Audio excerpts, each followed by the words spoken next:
What's up, y'all? Kofi Kingston here, and I would love to have a drink with Wrestling on the Rocks, depending on what that drink is, preferably non-alcoholic, you know?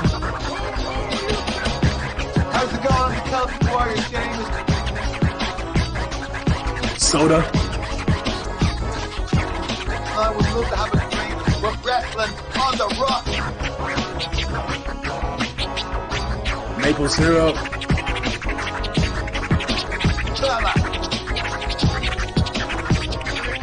I would never have a drink with Wrestling on the Rocks. Welcome to the dive bar of the IWC. Welcome to Wrestling on the Rocks. I am at Ref Marsh. We are at WOTR the show, and this is your Thursday night chaser with your drinking buddies. I got mine with me, MsAmandaJayne. Say hello. Oh shoot, I didn't. It's only episode 1, guys. It's episode 1. Say hello again.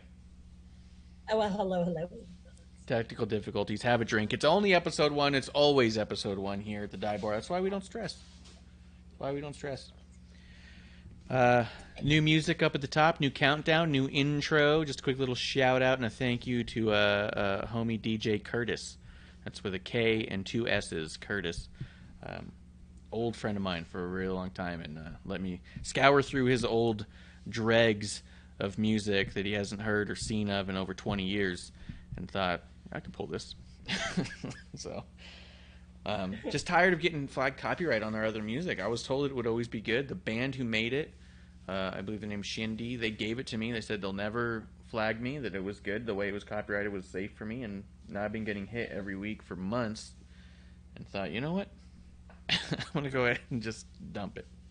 Go with something little new. Awesome. MsAmandaJayne, how you been? You know, I'm busy with, work and all that, and, yeah. Not, didn't go to GCW. You know. You know why? Got the COVID. Whatever you're watching is coming through pretty clear. Oh, hold on. Let me stop that. There we go. Yeah, you, I heard Bianca Belair is what I know. Oh, it was commercial. You saw Sheamus. You heard Sheamus, too. Oh, Sheamus is a homie. Yeah, you weren't able to go to GCW. Were you able to get someone to take the tickets at least? No, but it's okay. That sucks. Well. I mean, yeah, but it's fine. It's fine. One thing I noticed about GCW when they're here in San Francisco, the 2 shows, they're very lackluster. We don't get good matches like you get in LA and all this other stuff. And I've been feeling like the LA ones are getting a bit stale. Like it's feeling like the same few people over and over again. Like I felt like it used to be a little more fresh. I felt like there was more talent coming and going, and now it feels like they have a staple core roster, which isn't necessarily bad by any means. I mean, that's the whole nature of like WWE and you know, I'm big at WWE Mark, right? They've got the same 25 guys on TV every week, so I don't know. I don't have to drive out to Raw every time, so it's a little different.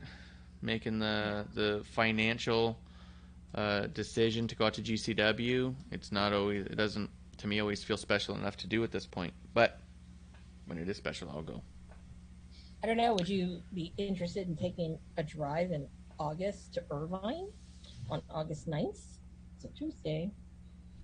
But I'm going to be in San Diego just a couple days before that. Championship Wrestling from Hollywood is filming, and Boom Boom Colt Cabana is going to be going for their title. The world title? That's going to be a Tuesday. Yes, it is. Tickets are available now. To warn you, it is a 2-drink minimum. But you know what? 2-drink minimum? What's the location? It's at the Improv in Irvine. They're doing a wrestling show at the Improv? Mm-hmm. And they're maintaining their 2-drink minimum. Mm-hmm. It's insane. Yeah, I know. It's amazing. I like the Improv's all like, look, you can put up a wrestling ring and wrestle, but everyone's got to have at least 2 drinks. This is a comedy club after all. Makes sense that Colt's going for the main title. Speaking of comedy. Yeah, and and he's like, one of his tweets, I finally get to do the Improv. Play at the Improv. That's funny. Not what you're thinking, dude, but yeah. So good on you. Not the same, but not different enough. Sort of like when I moved to New York, I worked with a comedian right when I got out there on a video. And when I went to go see him perform on Caroline's at Broadway, the video that I edited together kind of introduced him. It was his introduction package. I didn't realize that when I had made it. So it was really kind of cool when I'm there. I'm sitting there, and there was part of me that's kind of like, oh, man. I was on Caroline's, right? Like, I did a thing that made it to the Caroline stage, right? There's part of you that's just, you're just involved enough to where you go like, yeah, I did it. But you're not involved enough to be like, you should actually credit me. Yeah. Like, that's when you know you've made it. Yeah. What's in your glass? What are you drinking? I've got 2 drinks right now. First, our normal Coca-Cola Classic. Shout out to them. But I'm trying something new. These have been in my fridge, and I haven't gotten a chance to do it. So I'm trying I hate it when it goes out. The Cutwater Tiki Rum Mai Tai. Oh, I've seen those. Good. How is it? This is the best one, I think. Yeah. Some people I've gotten a few of their other drinks. Oh, the Mule's the one I've had. Mm-hmm. I like this one. It's a luau in a can. And also I'm partial to those adult popsicles too.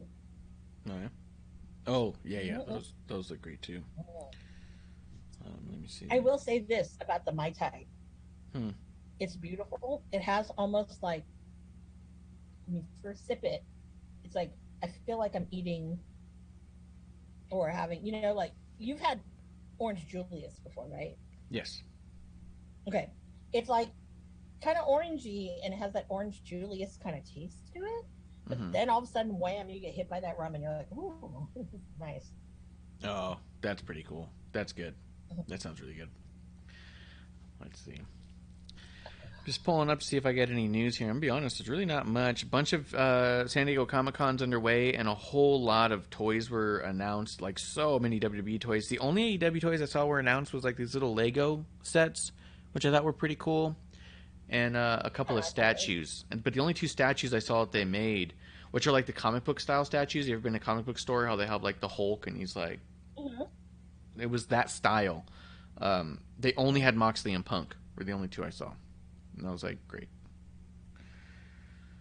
Okay. Yeah. Couldn't have done the Bucks. Couldn't have done Kenny. Like, I think they should do one. They don't care. No, they're, but whatever. I mean, even if you were gonna, maybe just do all your world champions. Just do a line of all your world champions.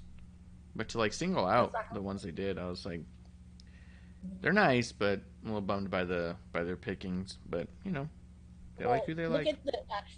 Look at their figures, which, by the way, I unboxed today, and I had gotten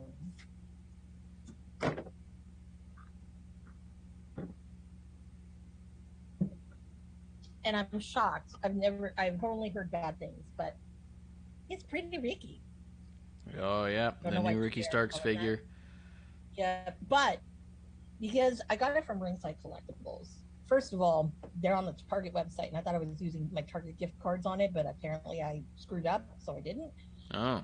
But I'm actually surprised with the box of this one, because I've always heard rumors that Ringside Collectibles is really shitty when it comes to packing. Now, I only got this, and it was in one box. But sometimes they give you the really shitty boxes. Yes, because they sell the protectors, too. Mm-hmm. This is cherry. So, yeah, I am making Fashion Doll Ricky Starks, but not out of this one, because the box is so nice. It's too good. So, yeah, it's too good. It's too good to do that. So there's been a few I've gotten through them just because it was damaged packaging. Back when they used to give a discount on damaged packaging, now they don't. It's really weird. Like, I've actually seen it once. There was one time I was looking for I think it was the Fiend Ultimate, and they had it under damaged packaging, and I was like, fantastic. And I went to go buy it, and it was $1 more than not. And I was like, what the fuck, man? Like, it used to be like a super discount. That's why I got, like, I know my Undertaker figures like that. It's like crushed in the back, and I got it for like $10 or something like that. Yeah. Or maybe it was like $6. Like, it was like cheap. They were like, oh, it's damaged. There's collectors. That's why we are a website to begin with, so they get it. But now it's the same price. Sometimes they cut 50 cents or $1, and I've stopped ordering from them. But if you get one that's good, the other thing they do is, like with the retros they used to do, is they used to put them in a box that was too short, so it would fold all of the cards forward. And so you'd see it, like people would show pictures of it, and it was fucking crazy. So that is kind of funky. Now, I will say this. The one who, if there's older ones of AEW, if you're looking for them, those figures, and actually I'm going to pull it up right now, is you can actually, here, you go to GameStop, and right now, looks like they're having a sale on Funkos, but, hold on here. On some of them, not all of them, so don't quote me, people. You can get, if you go to your local store and pick it up, you can get Ortiz or Santana. It's only like $15. It is Ortiz. You can get for $15. You can also score yourself on clearance. Who's this over here? Looks like we've got Nyla Rose is on clearance. But she has like $19. I get it. I totally get that. There's a bunch on clearance, so you could check it out. Really good. Yeah, they have a really good selection of them. And also, I heard from friends of mine. Oh yeah, Phoenix is on sale. If you want a Brody Lee, $25. You know, not these inflated prices. There's a Kenny Omega for $20. Jay Hager, $19. Of course, you know, it's kind of cool. Oh yeah, Taya Conti's on clearance too. She's $17. But if you're looking for some of these things, it's good to go. I also heard that they do get a lot of the Chase variants in GameStop stores. So I'm looking for Darby, and once I see Darby, the manager over at the local one for me, and I'm not telling you which one, people, because I don't want you running out and trying to get my Darby before I do. He's gonna call me. I think Ringside sells the Chases individually sometimes. No, they haven't sold Darby yet. No, and they didn't put it for pre-sale, because I would have done that, because I'd rather have the Darby, but too. But we will get Fashion Doll Ricky Starks, and I need one. So Very good, very good. I'm having a little vodka mango seltzer thing. I forgot the name of the company, but it was on clearance, so I grabbed it. Who makes it? I don't know. It was like High Noon or something like that. Drinking something unknown. Yeah, it was some random clearance seltzer. Interesting. Yeah. You wouldn't think that they'd have stuff like that. Yeah, they do it. Let's see. I got a question for. Go ahead. Win a SP. Do you know why? Because of his return. So WWE is so big that the ESPYs have a WWE award they give out every year of the moment of the year. Last year it was given to Sasha and Bianca for their WrestleMania match. The year before that, it's only been the last couple of years. I think this is the third one, if I'm being honest, because I believe the year before that, but it doesn't sound right now I think about it. The first one went to Roman Reigns returning from cancer. I'll have to look. I guess I can check if there was other ones. WWE ESPYs. Yeah,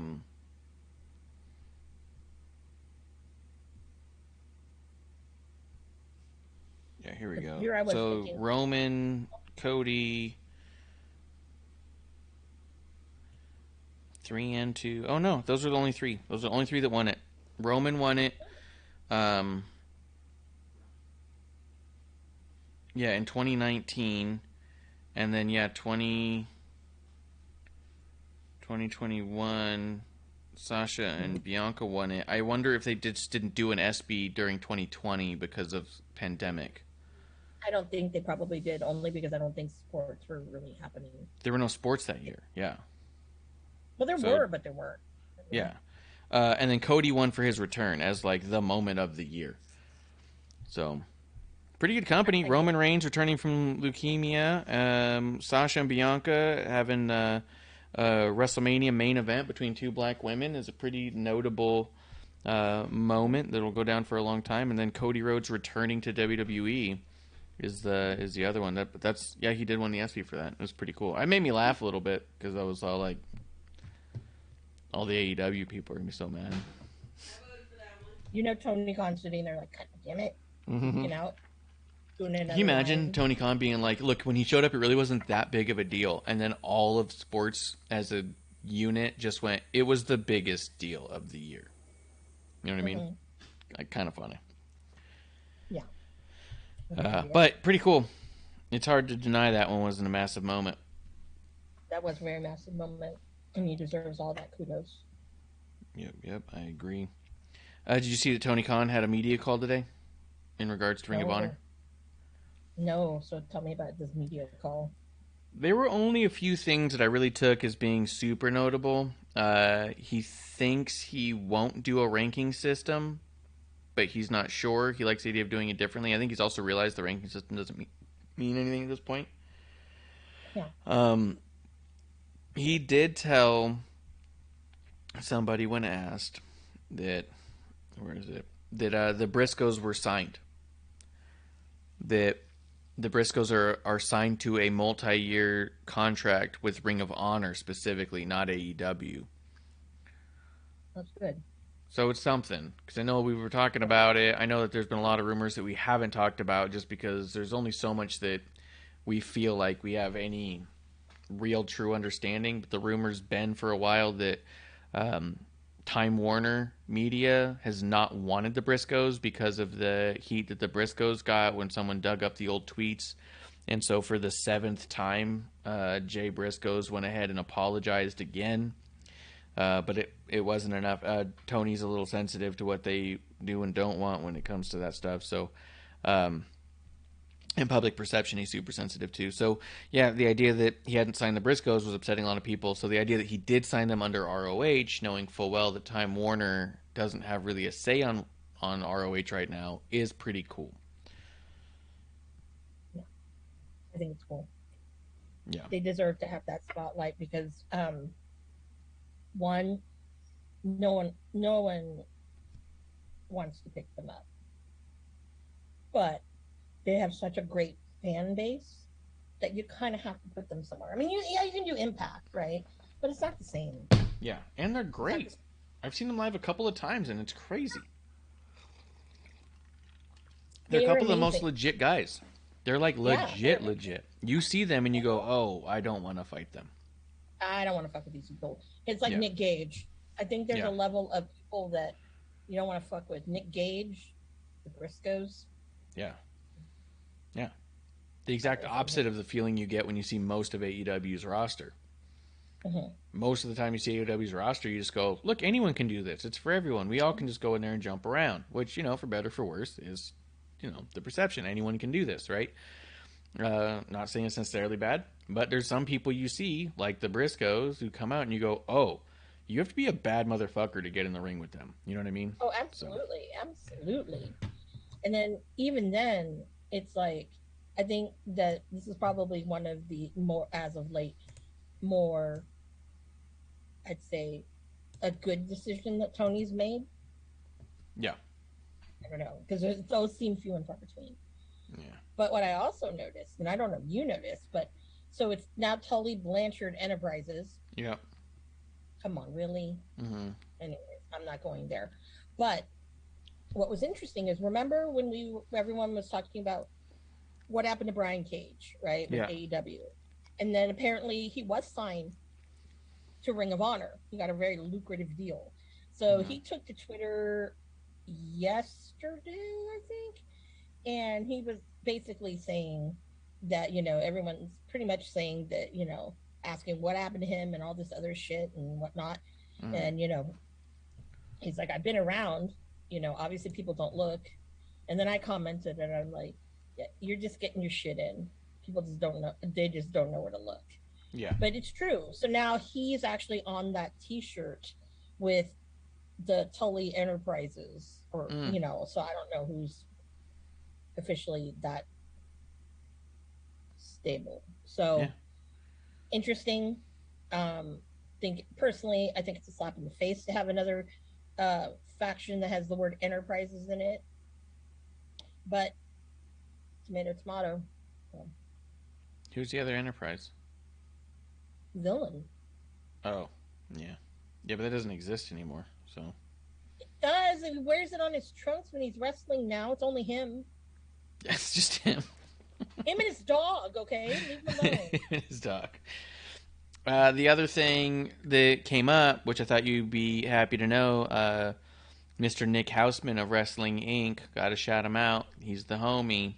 He asked directly if Colt Cabana was going to be involved in the ROH Death Before Dishonor, and asked directly if there is tension between Colt and Punk backstage, what their dynamic is backstage, and how does that affect, right? Oh, that's the homie right there. Shout out to you, man. Yeah. Asking the good questions. Oh, yeah. He's doing it. Oh, my God. Shakes is trying to connect and is having an issue. And instead of texting my phone that I can see, he puts it up on the screen with the Zoom chat. Just text me, dude. So what was the answer?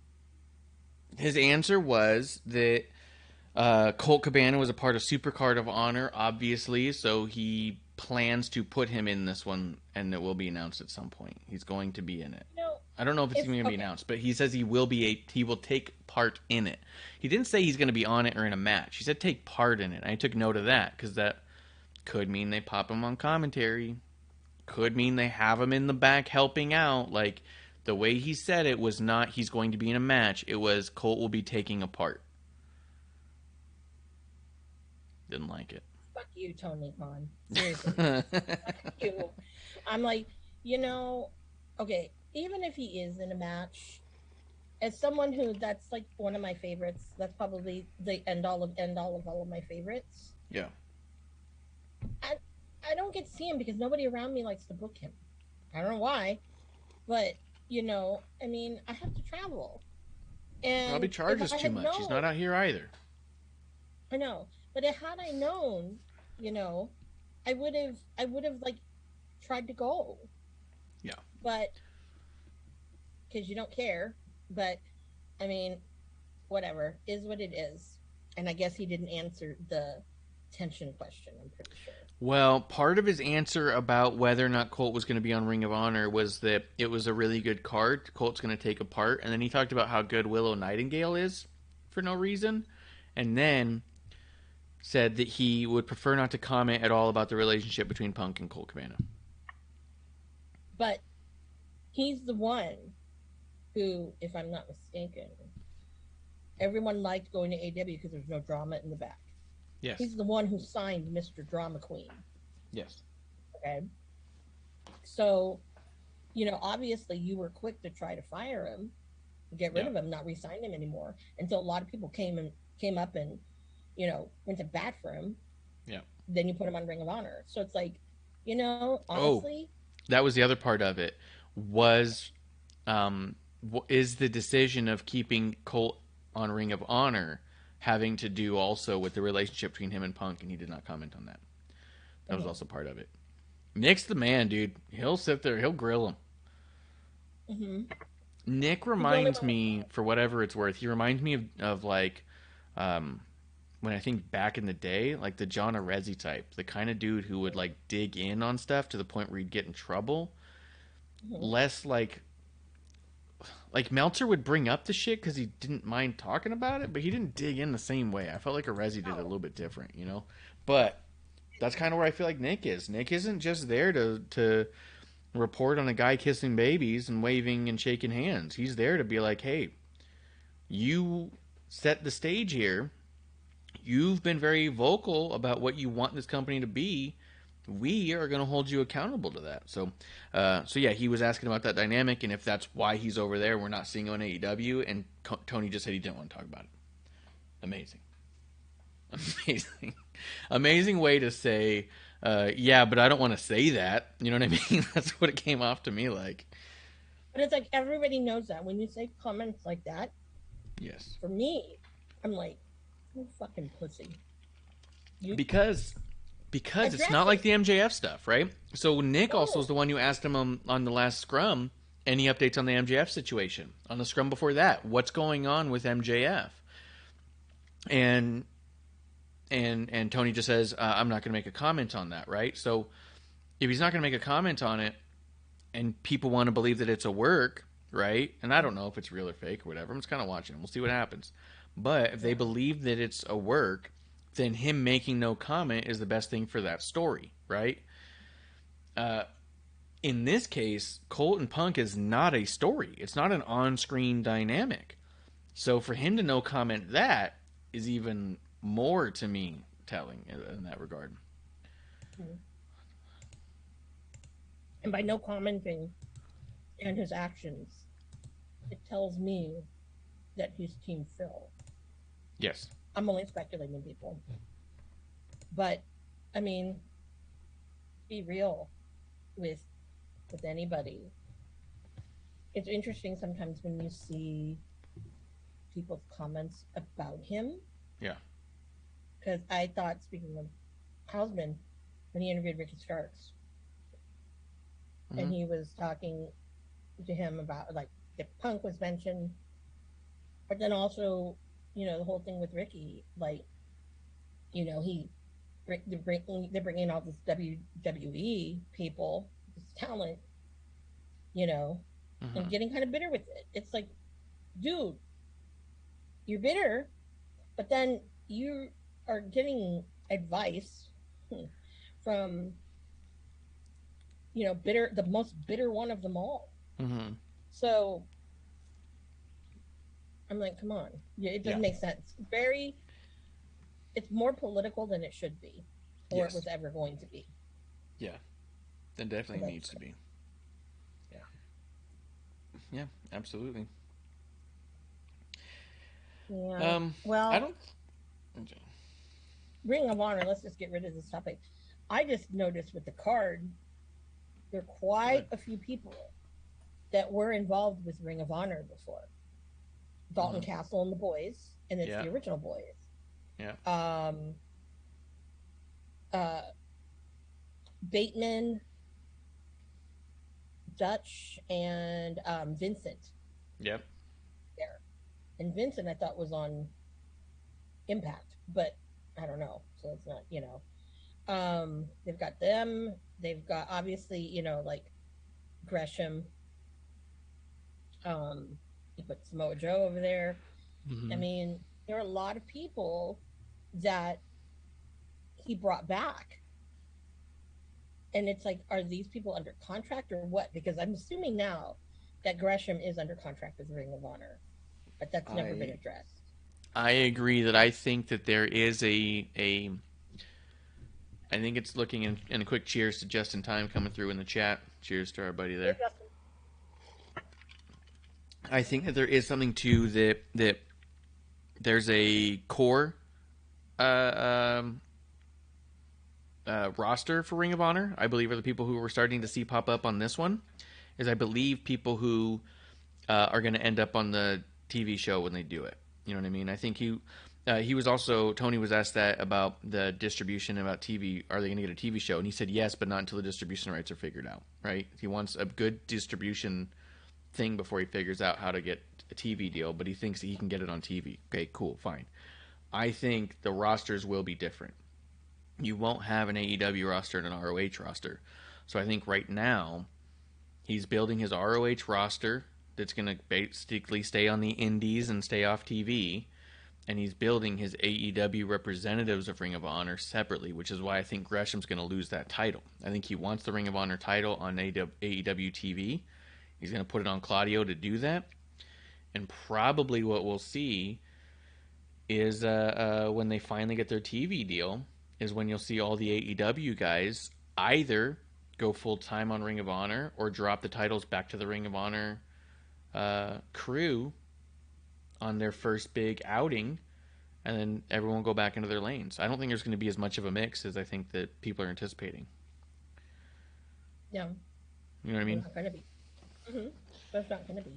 I mean, I think that Ring of Honor is one of those touchy things, I think. And my comment is this. Follow what you want. As long as they don't go back to that bullshit era and the time when Taven was the champ. I mean, you've already got Roosh over in AEW and they're doing LIJ.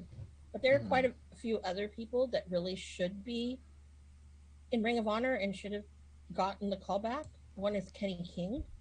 I think Kenny King, you know, I mean, he's improved so much throughout the years. I'm a Silas Young person. I love Silas. Love to see him back over there. Obviously, I want the bookers that got fired, and I'm not talking about Delirious. Talking about Marie Kanellis? No, because she comes with Bennett and Taven. No. And then those nasty, horrible Honor Club girls come back. Right. Shout out to you bitches. You're not going to take over and ruin this. And if so, I will personally murder Tony Khan. Like, fucking, you know, what the fuck? Now we have to hope he never gets murdered. Otherwise, people are going to, like, go back and be like, wait a second. I'm like, what? No.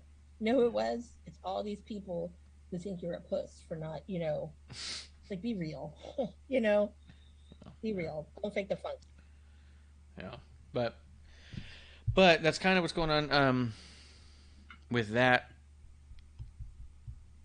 I feel like the Ring of Honor card's going to be pretty cut and dry for the most part. I feel like but so much of Tony's booking is. He'll book the match and you go, oh, this is who he's going to have win. And it is every time. And I feel like we're going to get the same. I think Gresham's going to be without the title. I think Claudio's going to get it. I don't think any of it's bad.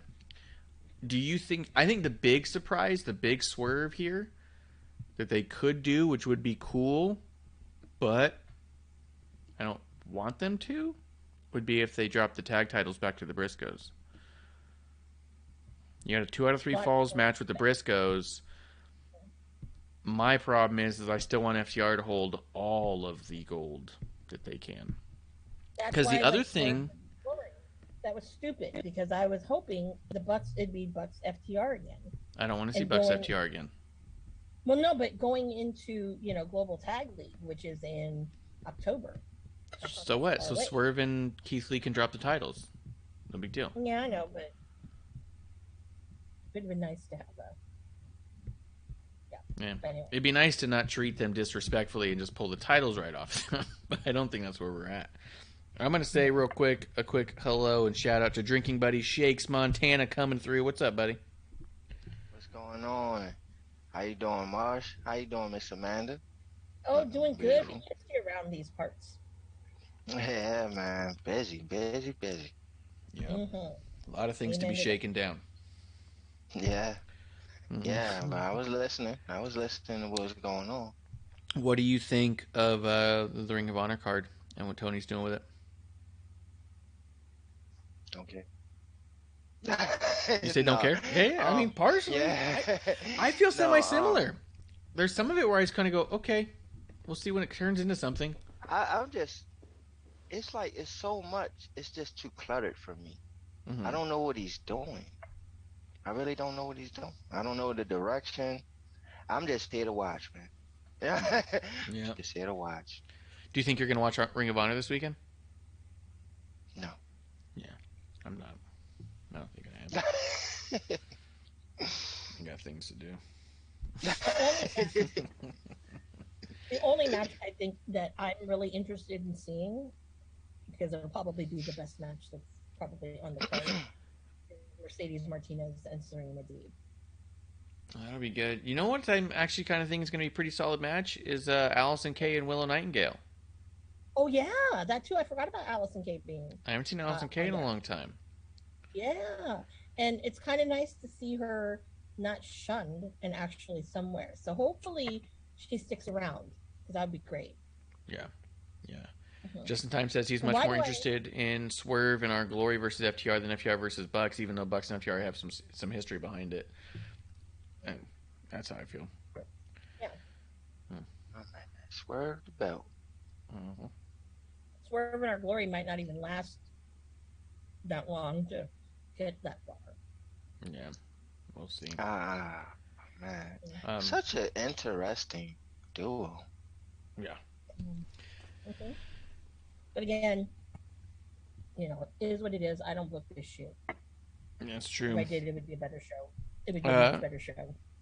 You guys want to talk AEW, and then we'll see if there's anything on NXT that you guys watched. Did you watch NXT this week, Shake? Nope. Yeah, so. And my nephew gonna kill me. He's gonna kill me. Why don't you watch it? But we got good birthdays this week. So let's not forget the birthdays. There's some awesome yeah, you got to do the birthdays. Do the birthdays, and then we'll get into AEW. Oh yeah. So in no particular date. So this week we've got some great ones. Akira Tozawa, happy birthday. Shawn Michaels, the Heartbreak Kid, one of my favorites as a kid too. Fandango, shout out to you. Fandango, wow. Fandango, isn't he Dirty Dango now, or what Dirty is Dango? Yeah, or whatever it is, I don't know. But it almost seems like he's a Chippendale when he's out there on the indies. But yes, nothing wrong with that. Okay. Tori Wilson has a birthday. Finn Balor. Oh God, that guy has abs and abs. So happy birthday to you. How many he has? Like 12. Yeah, 12. He got a Pepsi Q. 24. That's what I'm saying. Dang, that's crazy. Pepsi. Yep. Hey, Dolph Ziggler's having a birthday.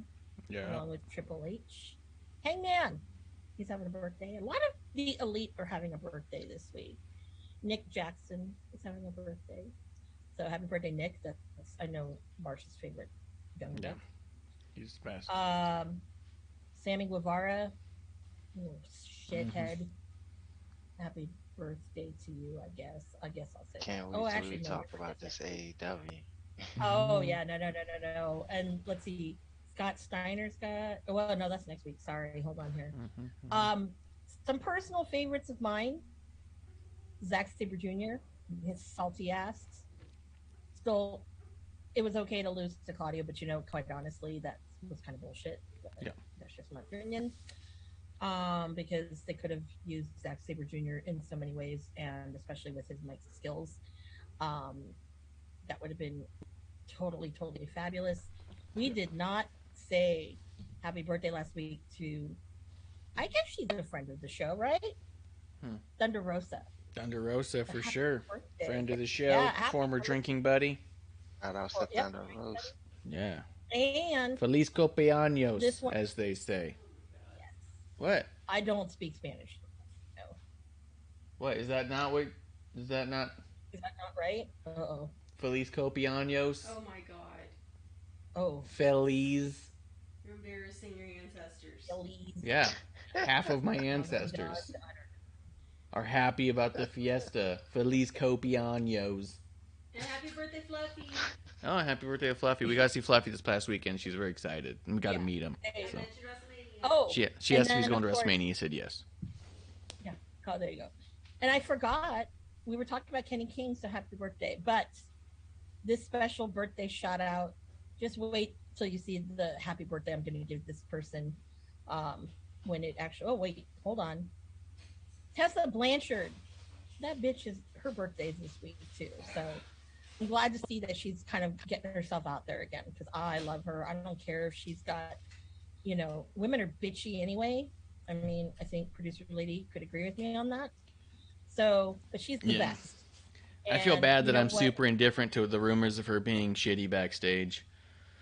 I don't care. I just kind of go like, I don't have to work with her, but I like the matches I see. No, we're shitty. We're shitty. So now the final birthday shout out, and I know this will be on social media. It'll probably be everywhere on mine. So you need to look at MsAmandaJayne, and if I get people like being horrible to me in this thing, it's not about you. But happy birthday to the one and only, the villain artist girl. I miss that guy. I do. And long live the villain. He started wrestling That's back in. I'm gonna die. Did he wrestle? He wrestled in LA not that long ago, right? He didn't wrestle in LA. No, this last weekend he had a signing. In LA. And I will say this: you know how many people went to that? Quite a fucking goddamn bit of people. Oh yeah. Okay, a lot of them did, and it was great to see how much support and love that he got from a part of the country that, you know, I think that, you know, we're out in California. I mean, we're pretty goddamn liberal out here on the West, and you know, we have troublesome people that are there, but he had such a good turnout that makes me very happy. You know, I think Tony could put him on Ring of Honor, and if people complain, I mean, shit, you've got the Briscoes on there. Just give more people something to talk about, and because I think that it's a shame. I will always die on a hill, but and you do. I will say this: happy birthday. I think I might have to go to Hotlanta to see him wrestle, unless somebody wants to take a chance on him out west. Yeah. I'll be there. Oh yeah, and all my sparkly shirt glory. I don't know. That's what we. As a side thing, something we saw, I don't know how many like refs actually listen to the show or anything like that, but we did notice Reality of Wrestling, Booker T's school, has opened up referee-specific training. It's $75 a month. It is every Thursday from 7 to 9 p.m. And fuck, I wish I was with a drivable distance. I would go to that. That's like a dream kind of thing. I've talked to a lot of schools. A bunch of them say they have ref training. When you dig in, it's by nobody who's ever done it. A lot of times their ref training is more or less you have to train to be a wrestler, and then they say you'll figure out the reffing as you go. But there's a lot of us that have no desire to be wrestlers. It's one thing to say you got to learn how to take a bump. It's another thing to say you got to learn how to have a 20-minute match. You know what I mean? And you have to risk injury all the time. And you're like, we got different career paths, buddy. Because I was at a school out here training to do, and I talked to them about training to do ref, and they said, yeah, absolutely, we train refs. And so we're doing it. And I'm like 3 weeks in, and all I'm learning how to do is like lucha stuff. And I was all like, what's going on? He goes, look, bottom line, I don't know how to train a ref. I just thought I would train you to be a lucha, and then we just see what happens. I was like, I don't want to do that. Like, I don't want to break my leg training to be a ref because I did some sort of fucking flip that I'm not going to need to utilize. Like, is there another way we could do this? Like, it was, so it's just really cool that Booker School is going to be teaching that directly, you know? Yeah. Because out here, to Booker T. Yeah. Yeah. Out here, we've got one ref that's pretty, I think pretty well known on the indie circuit, but Sparky Ballard. He actually specifically does ref training. He hasn't done it in a while, but we have a new crop of refs that have come out, and they're actually the best of his two are women, and they're really great. And Mission Pro does some too, but yeah, but I think there should be more of that. Yeah, because for I sure. think that We need good quality refs and not some of the shittiness that we see. Yeah, there's some pretty bad stuff out there. But yeah, shout out to Booker T on that. So anything else you guys want to talk Dynamite? Yeah. Yeah. Go ahead, take it away. How did it start? It started with I know it started with Brody King, but I feel like they said something beforehand. Or did you No. Did anyone watch Rampage? I kind of did. There's no way you watched Rampage. Did you watch Rampage, Shakes? No, I don't think I did. No, and if I did, I don't remember it. If I did, I don't remember it. Yeah. Let me look here. Hold on.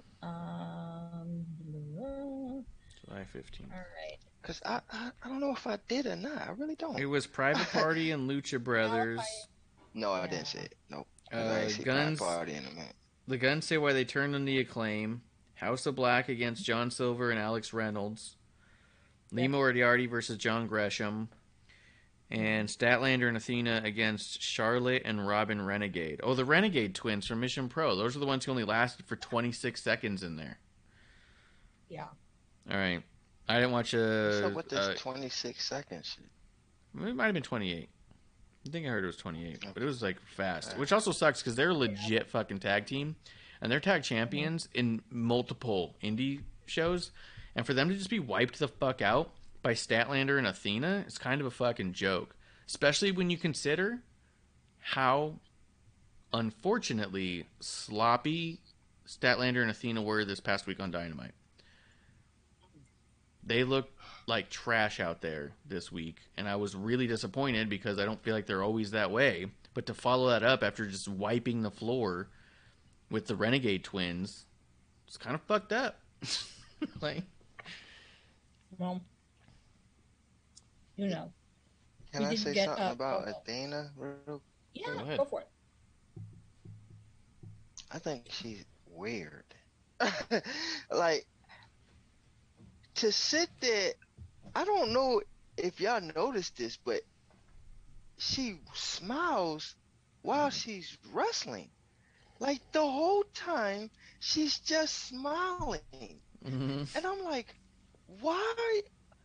I mean, I get it. I know you're happy you're here, but when you're fighting, that is weird to just sit there with a smile on your face and just powerbomb somebody. Yeah. Boom! Like, it's weird. It's really weird to me. And I'm like, why is she smiling so much? Stop smiling. And it's not like when Brock Lesnar smiles and it's kind of scary. Like, when you see Brock Lesnar smile in the middle of a fight, you're like, oh, shit. Yeah. Yeah, like, he's having fun with you. He beating your ass. But shit, it was more like, it was just disturbing. It's playful. Yeah, it's playful. Yeah. I'm going to have to watch for that. No. Yeah. Yeah. But just hearing about it, I'm thinking maybe she's getting jollies off of the fact that she's beating the shit out of some of these women, and that makes her happy. No, she's just always smiling. Throughout she's the just whole having fun. Day. Just playing with her friends. Just smiling. I mean, she could have rest bitch face, but you know, it's better to in have a fight. Smile. I mean, yeah, exactly. In a fight, usually you, you know, at least something, and then you give a smile or something like that, like Brock Lesnar, like you said. But you're not sitting there throwing a punch and having a big smile on your face. Like, who does that? Yeah. It was weird. That is kind of weird. What did you have for Rampage, Amanda? What'd you like on Rampage? Well, one of the things that I always find amusing is when Gresham's always trying to convince people he's the best wrestler in the world. I know that's why I'm blocked, because I'm like, no, especially with the technical things. But to have Claudio coming out and confronting him, I think that a lot of places that Gresham has been, and even before, when he was with Ring of Honor before Demise, no one ever kind of, the only person who did was Zack Sabre Jr., but no one, for the most part, ever stood up to him and was like, well, you're really not. So I thought it was very refreshing with Claudio, and not because I don't like Jonathan Gresham. I just feel that he's not, like, as a technical wrestler, yeah, there's some things you do, but like if he's wrestling a person like Okay, well, I'll go there with Claudio. During this match, I'm pretty sure a lot of these submissions, they're going to look awkward because Claudio is a taller man, a bigger man. And no offense to Gresham, because I got them too. I have T-Rex arms. He has T-Rex arms too. So some of these holds, I'm like, not as believable to me. Because it looks like they can just move their head a little and they're out of that chokehold or whatnot. You know what I mean? Even when he does an octopus. Yeah, it doesn't, on a short person, yeah. Or someone who's not as tall. Look effective, yeah. Yeah, it doesn't look effective, yeah. It doesn't look right. So that's, and I'm not mocking his size or anything. I'm just like, it doesn't look right. And all of the best pretty much have beaten him. I really, if there's any one match that I really want to see is him and Danielson, and Danielson will wipe the floor. Then there's just no way. Yeah, no way at all. I'm still waiting for Zack Sabre Jr. and Danielson. Because that's a good test. What do you think of what they're doing with Lee Moriarty?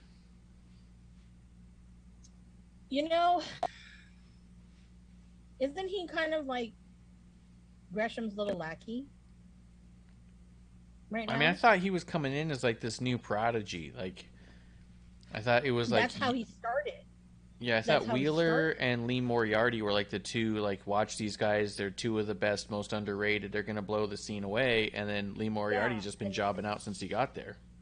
Yeah, and then the other person, too, I think that they put more of on the pedestal has been Daniel Garcia.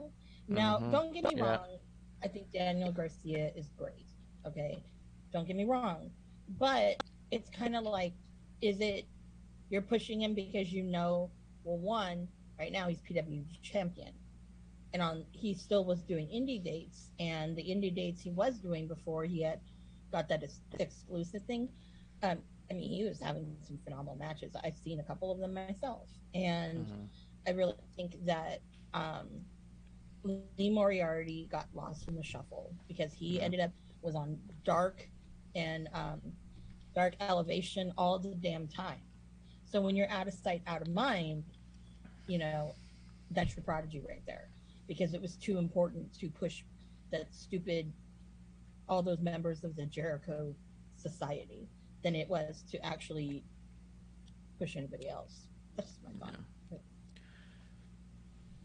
It's a shame. Anything else about Rampage? Mm-mm. That's not much. Let's see. So, FyterFest. I felt like something happened right before it opened up. No, nothing happened before. Oh, you know what? I think it was just the announcers were just talking and they were just showing the ring, and I think they lit up the fucking shark cage and they're like, look at it, it's Shark Week. And let's talk about Shark Week on the top. Because we had Brody King versus Darby Allin, but the underlying theme of this whole show was Shark Week. This wasn't like when WWE is sponsored by Skittles and they'll say, this match comes to you by Skittles, where Progressive Car Insurance has a Snickers bar. You know what I mean? Like, they're not leading into it with it. They're literally putting sharks in their graphics, and every single graphic, they literally had people in the front row with shark fins that said AEW Shark Week. They had Sanjay cut a promo with one of those foam Shark Week head things on him, or fins on his head. They had Chompy the Shark come out to the commentary table to say it's Shark Week. There was a lot, so much so that it was like laughable at times and eye-rolling at other times, but never not noticeable. I just think that people give AEW a lot of passes when it comes to stuff like this. I'm not saying the zombie match was good or should have happened, but I am going to say the zombie match was one specific segment, and that was it. It was one shitty segment, one match that didn't need to be, and then that was it. The show moved on. This was a show that was obsessed with sharks and talking about Shark Week on Discovery, and it got in the way of the program. Am I off on that? Did you guys love Shark Week? No, you're on point, man. They even put Jericho Society in the Shark Tank. Yeah, just for that. There was no... Not only did they a poor job building to the fact there's going to be a shark cage, but they did absolutely no job in explaining why 2 members of the Jericho Appreciation Society weren't in the shark cage. And then even more terrible, the girl couldn't, Ty Conti couldn't even get the cage open. We'll get there. And they just said, screw it, and go through the darn bars. You could have did... Yeah. Go ahead, Marsh. I'll let you run your show. They don't do well with, with props. Yeah, props is an issue over there, for sure. But let's start at the top of the show. Brody King, Darby Allin, the grudge match to end all grudge matches, they were saying. Brody King pretty much mopped the floor with Darby Allin here. And at one point, Darby takes off his belt, loops it around Brody's feet to trip him. But still pretty much got his ass kicked even after that. So it was kind of interesting for me to see they have not booked Darby this way ever. No matter who Darby's up against, no matter how baffling it may be that Darby's about to win this match against a Brian Cage or something, they always have him pull it out, or there's a ton of reason why there's not. He always has every time he loses, it's barely. Mm-hmm. This one, Darby got his ass handed to him the whole match. Mm-hmm. Wet. Wet. And am I first on this one? Yeah, go ahead. I'm not doing shit. Look. I'm 5'6". Yeah. Okay. I'm 5'6". I am a little dude. Okay. I am a little dude, and I don't weigh much neither. I ain't gonna say my weight, but I don't weigh much neither. All right. It's good to know. I'm gonna have to change a lot of my graphics now, make you a lot smaller. Very small. Yeah, very small guy, right? So having heart is something that I relate to, because people used to tease me and say, how are you that small, but you going against these big dudes like they nobody? Like, yeah. And I had that Napoleon complex. Okay, whatever, right? But the thing is, I understand when you have that type of heart, and you go at these guys. But I do understand realism. And then you go against these guys, you can get mollywopped and demolished. Okay? I do realize that. Right? So watching him, and I'm like, go, Darby, go. And every time I'm like, go, Darby, he gets whopped. Wow! It's just like, oh no, Darby. And then the way he was just getting flipped around, and when he gets hit, he gets knocked out of the ring. I'm like, and the way he fell, it just seemed so hard. It was like, wow, Darby, can you beat this guy? Like, really? And then when you see, oh, maybe he's coming back. No. Just get swapped right back down. It's like, oh my gosh, what is going on?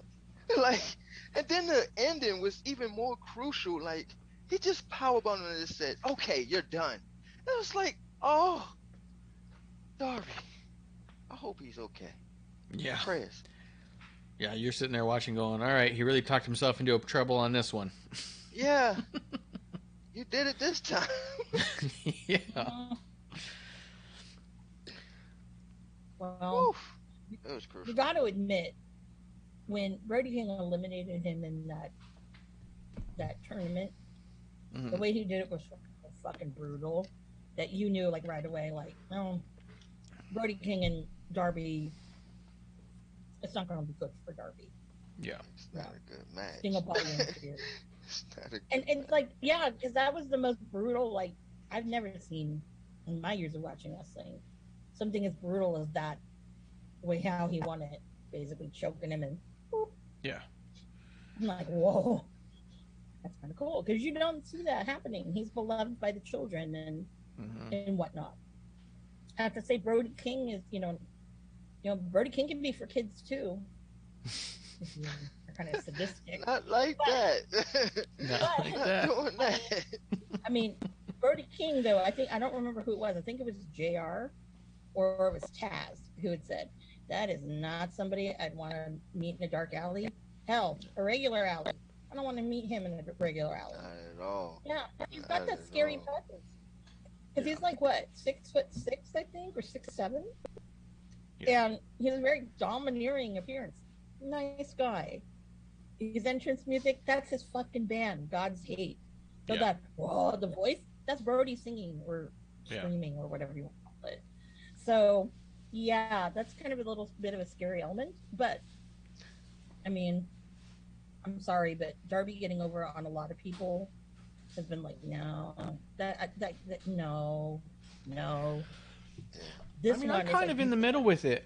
There's definitely times where he's in matches that's hard to believe, but I kind of agree with Shakes that there's some dudes who are just have that fight in them where they're gonna figure it out. And like, I mean, you could believe that theoretically, up until the last couple fights, but Conor McGregor at his peak, you could believe that he could have held his own in a higher weight class without putting on more weight. He was just had that kind of fighting spirit and heart about him, and that kind of confidence that, fuck you, Brock Lesnar, if I catch a lucky one, I'm going to get it. You know what I mean? And you'd think that he might try and go for it. You know what I mean? And like, so I can buy into Darby going for it all the time. But like Shake said, there's always somebody bigger and badder. And it just needed to be somebody to just go, nope, you're not getting through this wall. Not this one. Yeah. Not This one. this one. Yeah, I mean, I don't know. It's just it's weird.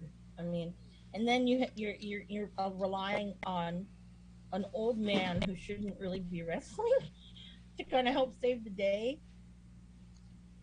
Yeah. Oh. Which, Oh yeah. go ahead. Yeah. No, I'm sorry, Marsh. I as soon as he came out, I'm like, how is Sting still doing this? That was the first thought. But then when he came out and tried to save Darby, and then got choked out, I was like, oh man, Like, dude, keep your old ass in the back. yeah, man, like, oh. One thing I think is funny It's about, all the way bad. and it's not just AEW, And, but and he got the mist in his eye while he was getting choked. That was crucial. But go ahead. I'm sorry. I always think it's funny when guys, and you see it a lot in AEW, you see it sometimes in WWE, it's not exclusive. I just don't think it happens as often in WWE, where someone's getting their ass handed to them, and their partner comes out to help, and they just walk. And then They're just slowly taking their time, doing their entrance. I mean, so much so it became like a meme when Jeff Hardy came out dancing to his brother getting his ass kicked.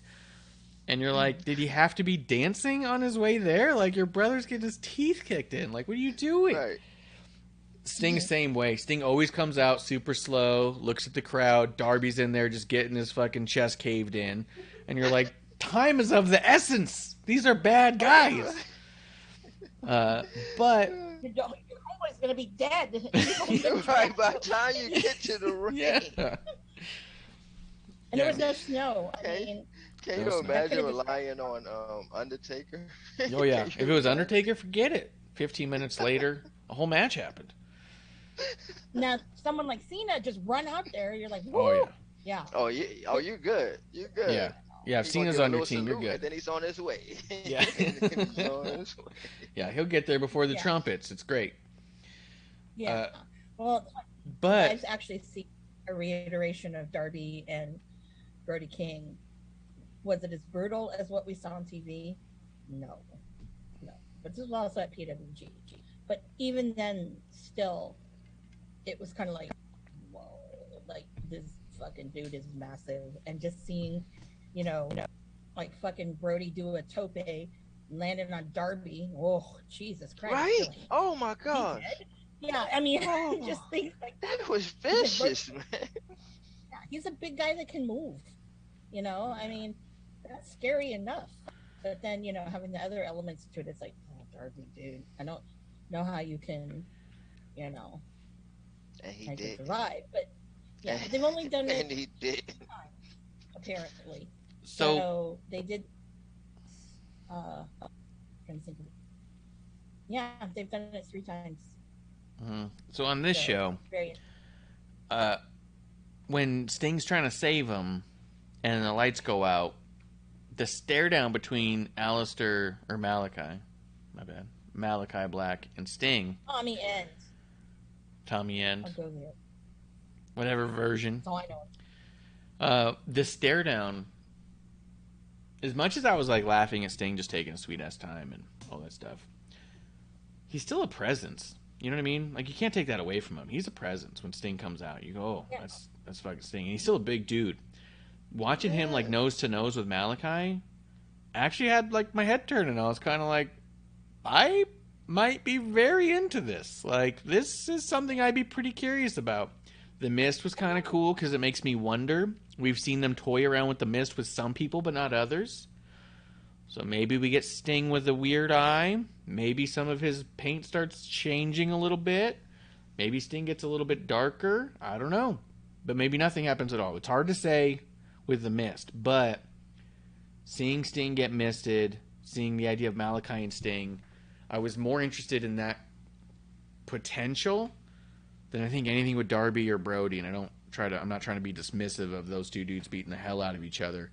But there was something that was pretty... There was something there, I think, for me at least. No, it definitely was a spark. Yeah, you're right about that. Yeah. Because after a while, this is hard to watch. This little guy getting his ass beat so hardcore. And then that's when you start sitting there like, oh my God, how much is this? He's small. Yeah. Mm-hmm. That shit's really gotta hurt. You know it gotta hurt when you looking at it on the TV screen and you like, oh, you feel it right there. Yeah. I was like, it was a couple times where he kicked him out of the ring, and I was like, good God Almighty, oh Lord. Wasn't there a point when Brody chopped him and he like basically flew halfway across the ring? Yeah. Oh yeah. He almost rolled out. It was vicious. And you're like, oh my God. Was vicious. Yeah, it was vicious. That would be something children don't watch. Please don't watch. Yeah, and also Darby knows how to sell these things too, so it makes it look worse than it really is, but it still was bad.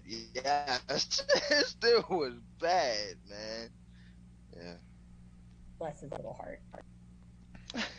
So after that takes place, I will say the whole thing came to me a screeching halt with Miro coming out, staring, sort of blinking, sort of not. Is he wearing an eye patch under there? Is he not? Did Malachi spritz Miro in the face before he disappeared for a little bit?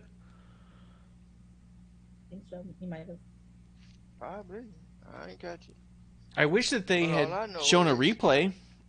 What the fuck was that about, though? Why would you just come down and just stare? That's all you said. Yeah, that was kind of lame to me. I wish that they had done something with it. But what I also thought is something that WWE does too much, that AEW doesn't do enough, that there's probably a better balance of, is some form of recap, right? You could watch Raw, and they're going to recap the first segment every half an hour. This happened earlier. This happened earlier. And you're just like, shut the fuck up. We saw it. Yep. Or I'll go to YouTube and watch it. Relax. I don't need to know too much, right? But this is one of those moments where they could have had the stare down. And then when they came back from break saying what we just saw, this stare down is related to this, and then show the clip. You know what I mean? Like, this just happened. You guys just missed it. And to bring it back, I mean, I'm not an announcer. I'm not able to verbalize the way that I would expect a Jim Ross would be able to if they said we're going to show what happened and then show the stare and show the spritz before it, connect the two. I'm sure he'd have a really nice way of saying, like, Miro came out, and in case you're wondering why, boom, this is what happened. This is why we haven't seen him. He's back, and he's more mad than ever. You know, boom, boom, boom. But I still don't know if Miro got sprayed in the face or if he was wearing a eye patch because he got LASIK. He also didn't remove his sunglasses, so you also couldn't really tell. And his sunglasses are also really big, so I think I saw the corner of a patch on the top of his eyebrow. and I thought I saw the reverse corner by the top of his cheek, but it was really, really hard to tell because he had big glasses. Yeah. And I would think if you're trying to push the idea that he's got a damaged eye because Malachi spit in it, don't go out there in glasses. Just don't. Show us your eye and an eye patch. Because then it's a visual. It's a stunning visual. You know? The crowd might even gasp. His eyeball's gone. I don't know. You know? They might. But to just have big sunglasses, fuck, it comes off super weird. You're just out here staring at her, dude. If you must not be that mad. You didn't rush him. Exactly. You know? So, all the Miro stuff, I was kind of like, it's not clicking. They could do that different. They do a horrible job with Miro. Yes, Yeah. they do. WWE know what they're doing. Yeah. And WWE can overdo it. I really do think that they'd overdo it sometimes. Sometimes I get super frustrated. I get really mad when I watch Hulu edits of WWE because the Hulu edits will keep all the recaps of what happened in the show but cut out segments and matches in the show. And I was like, you've already cut it down. You don't need to waste more time on the same segment. You know? And one of the notes, Miro had 2 different color lenses. Which, again, without being able to see what's behind the lenses, doesn't mean anything to me at all. Waiting for Tony to catch someone who his god, Miro's god. And then bring his top fighter. That'd be funny. Who do you think it'll be? Well, I don't know. You could do Vincent. Good. That'd be creepy. Be real creepy. Mm-hmm. I don't know. Well, let's see. Backstage. Anything else on Miro or that opening segment as we move it along? No. Do you guys think Miro's been hitting in general? Everything he's done since Redeemer.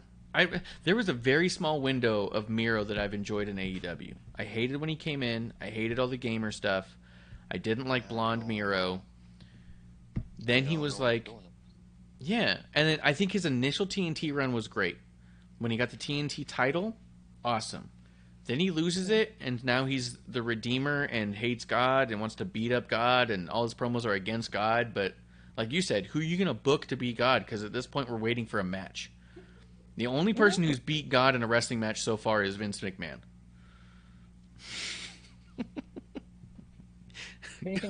God is 0-2 on Vince. Yeah. But we did have a backstage segment. Cole Carter cutting his promo. Former 2 Dimes. I call him 20 Cent. Cutting his promo. Ricky Starks comes over with Powerhouse Hobbs. And they go back and forth, setting up a match later on tonight for the FTW title. I guess we'll just come back to that. The promo itself was fine. I thought it was interesting when Ricky starts to walk away and 20 Cents tries to grab Ricky and turn him back around, and Hobbs like gets in the way and like slaps his hand kind of. Like 20 Cents' response to that came off to me like he was not expecting or aware or okay with that. He was just kind of like, oh, okay. And then like kept doing his promo because it was almost like he was, I think in his mind, I'm going to turn Ricky around. Ricky's going to be in my face. And Hobbs gets in the way, and then he's just like, so that's not happening, and now I might get punched. Like that's what it felt like. He felt like really awkward in that moment of like, oh shit, okay, I may have stepped out of line. I got to get my words out. Like it was kind of this weird little awkward. Could have done it different, I guess. You know what I mean? Did you guys catch that at all, or was I just? I didn't catch it. No. What do you guys think of Best Friends versus? About Go ahead. Ricky, though. What was very productive about Ricky? If you were on the end foot, no. Oh yeah. Yeah. Oh, I thought they all played it as well as they could, but I did laugh at 20 Cent there because I think he got real awkward fast.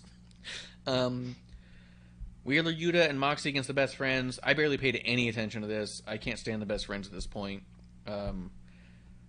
Commentary at this point is pretty rough, with Tony Schiavone kind of heading the table as he says the most superfluous things that anyone could ever say. They Go ahead. had freshly squeezed orange on the commentary. Yeah, Did they? whatever. Yeah. Tell me about it, man. Yeah. Did you guys enjoy it? No, he only said 2 words. All right, so I didn't miss it. No, you missed nothing. No. I mean, that's a whole thing too. The fact I didn't even catch that he walked out and sat on commentary at all, and the fact I didn't catch he was on commentary at all, makes the gag pointless. You know what I mean? Like it's one thing to make a joke to yourself and you giggle, right? You can fart in an empty room and think it's hysterical, but it's not landing. You know what I mean? Like Right. the audience has to get it, right? And if I missed it entirely, so funny. Okay, I trust you, Tony. Yeah. You know, honestly, there's only so much you can do with Orange Cassidy now. I think they've done everything you could. Yeah, I feel like there's nothing left to him. Again, my comment on that match was, I think the workhorse really in Best Friends, as I always said, goddamn fucking Trent. Yeah. And Chuck Taylor's just kind of there. And I'm like, why are you still here, Chuck? But Well, that's me. my thing is, I came on here a few weeks ago, and y'all said that they should be gone. Then the following week, right? And I'm talking about the Best Friends, just to be clear for the folks that's listening. But the following week I came and then I seen your Pondy Vice, right? Or Pondy Vice? Am I saying it right? Okay. So I seen them and then I was like, okay, so Best Friends is over now? And I'm like, all right. And then I guess that's what we came to, that conclusion. Like, okay, yeah, I guess they doing away with that, right? And then I see Best Friends again. I'm like, oh, they still doing this? Like, well, what's going on? Like, oh, okay. Like, I guess. And then, go ahead. I think it's only because Rocky's doing kind of New a Japan. double duty where he's in Japan right now, because he is the one person who all of the gaijin. He's kind of the one that's their connection to, because he's worked for New Japan for over 20 years. He's considered part of the office of New Japan. Absolutely. I've seen interviews with him and Carl Anderson, and they talk about it. Rocky's one of the booker types, and he refers to him. He's like, "Oh, that's an office question. You'll have to ask Rocky." Like, I mean, I've seen him like. Yeah. He's considered that. I think the whole Roppongi Vice thing was just to build the Forbidden Door. And like we said during the build, the worst part about the build is you could tell that all of it had nothing to do with what's going to happen after Forbidden Door. You just could tell it was a short-term thing. It wasn't that they were building that necessarily, but they weren't going to do anything with Roppongi Vice afterwards, not for a while at least. You know? That's why Trent's back in Best Friends. Yeah. Well, because not only that, but like the Vice right now. I mean, the G1 is a pretty big fucking tournament. This year they've had 4 separate brackets. So I get, Rocky's going to be totally busy. And especially having New Japan strong. So he's been doing that back. What I'm saying is Roppongi Vice is a New Japan thing. It's not an AEW thing. Yeah. And their appearance on AEW was strictly because of Forbidden Door. It was also a Ring of Honor thing, too. Sure. Not AEW. We're just not going to see them on AEW much unless they're building towards something else. Well, I'm trying to make fetch happen over here, okay? It's not happening. You know what I think that's funny about it, though? Is that... I was right. It is High Noon. This is our sponsored, not sponsored drink of the night. High Noon. Okay. Go ahead, Shakes. All right.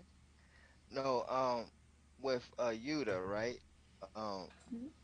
That he was with them, and then even though Taz, you say you missed the commentary pretty much, but Taz was like, Best Friends trained them, and then he just left the Best Friends like that. And I think it's funny that he say that, and that is the case. They was training him or whatever, and then he left them to go to the Blackpool Combat Club or whatever they want to call themselves, and now he's training with them, and now he's whipping the best friend's ass. Like, yeah, y'all didn't train me good enough. They trained me well. And then like even listening to Regal on the commentary where he's like, it was a move that Yuta had kicked out. And he said 6 months ago he wouldn't be able to get out of that. But now he does. And I'm like, Yep. yeah, okay, I can see what they doing there. I That's felt why like he it left was. him, man. Yeah, I felt like a lot of it was tearing down Brett's friends, whether it was advertent or inadvertent. There was a lot of like, Yuta was learning under them and then leaves, and now look at him. And you're like, yeah, now he's a Right. fucking winner and a badass and a champion, and all it took Right. was getting away from them. They look like dead weight Right. now. Yep. Yeah, like. They sure do. Also, speaking of best friends, one birthday we forgot about from the In Time Wrestling podcast, not the man, but the adjacent man, Jeremy In Time, the little brother of Justin Time. It was his birthday today, and we forgot to mention it. And I just want to throw that out there because friend of the show, drinking buddy, he's been on, I believe he was on episode 1 if you go back far enough. Mm-hmm. Right. So, yeah, good guys. But yeah, anything you guys have to say about the match? Because I was just not into it. Well, no. I want to make it clear Right. that when you say best friends trained him, no, he went to the Chikara school. At the time, Chuck Taylor was teaching, along with Mike Quackenbush. So that whole thing, don't drag Cotrans into that. Well, but that's the AEW story. Just Yeah. like I with know, but, WWE land, we we allow our companies to make up history as they go. That's what we do. We let them. No. Trying to make some bullshit. It's like, okay, this is like either he thought of this while high, or he was coming down, or I don't know. And if that's the new reality, I'm willing to accept it. No. I accept anything wrestling companies tell me on TV as fact. I don't. No. Just You're telling me your that story Jonathan Gresham's believable. greatest in the world. No, not believable. You're trying to tell me that Darby can, take out, like, I don't know, like, he could take out, like, Keith Lee. No, that's not going to happen. Yeah, you might. It's not real. Kuro's coming through. Cheers to Kuro, longtime drinking buddy of the show. We scare away some of our newbies. Yeah. If you don't have anything else to say about that, we keep it rolling. The Swerve and Keith Lee spot. They had the promo in there. This was the other promo that I think they did well with in general, but I felt like it was getting awkward fast. It felt like a really long Kevin Gates celebratory thing. Like it felt like a paid advertisement. Like I felt like they talked about Kevin Gates and his album too much for me, and I couldn't tell if it was that they wanted to incorporate him and that was just the idea, or if the idea is that Kevin paid for some advertisement, or that just Swerve and Keith Lee were like, hey, we've got like 7 minutes tonight. We're going to talk about you as much as we can. But it felt like a lot on an album and not a lot on them being tag champions. But outside of that, I thought they came off pretty natural and cool, and I didn't hate the Kevin Gates stuff. I like when he punched Tony Nese. Oh, that was cool. Man, I thought that was real the way he hit him. He hit him right in the chin, yeah. His chin gonna hurt. But I think because of the whole rapper thing, both of them rappers, considered rappers, and I think that was a great thing, and I think also it was more like, oh, you're here too? Okay, well we can have some minutes for you and put you on TV and showcase you too. I think it was in that type of thing because, and which we'll get into later, there was another rapper that came out last night too, but we'll get to that. But yes, so yeah, I think it was just that. It was just that they in Atlanta, Mm. Go ahead and promote the rapper. Let it go ahead, and he got an album out. So hey, this is a perfect way to promote your album. Go do it. You know what I mean? So I think it was just that. Yeah. That's it. I just kept waiting for something to be said or for them to talk about their partnership or being tag champs or what it means to them or Right. anything, and I didn't get any of that. I just got they Yeah. both listen to hip hop. They both like Kevin Gates and he's front row, and they bought a cake at Safeway. Yeah. And then also like just how significant um Keith Lee was speaking. Yeah. and the difference that Swerve was just, his energy that he was bringing. It was just, that's why I say it was an interesting duo, because you got that caviar type of guy, and then you Mm-hmm. got the, I want some steak and some shrimp. You know what I'm Yeah. saying? So Yeah. so it's like it's an interesting dynamic. Yeah. They are pretty cool together. I just don't think they're gonna hold the titles long. That's me. I think they have them to drop them. That's my thought. So I was hoping we'd get a little bit, and this didn't help my theory that they have them to drop them. The fact that they talked very little about it, other than them just holding their titles and having their shirts. They talked so much about other stuff that I was like, I don't feel like they're invested in having them.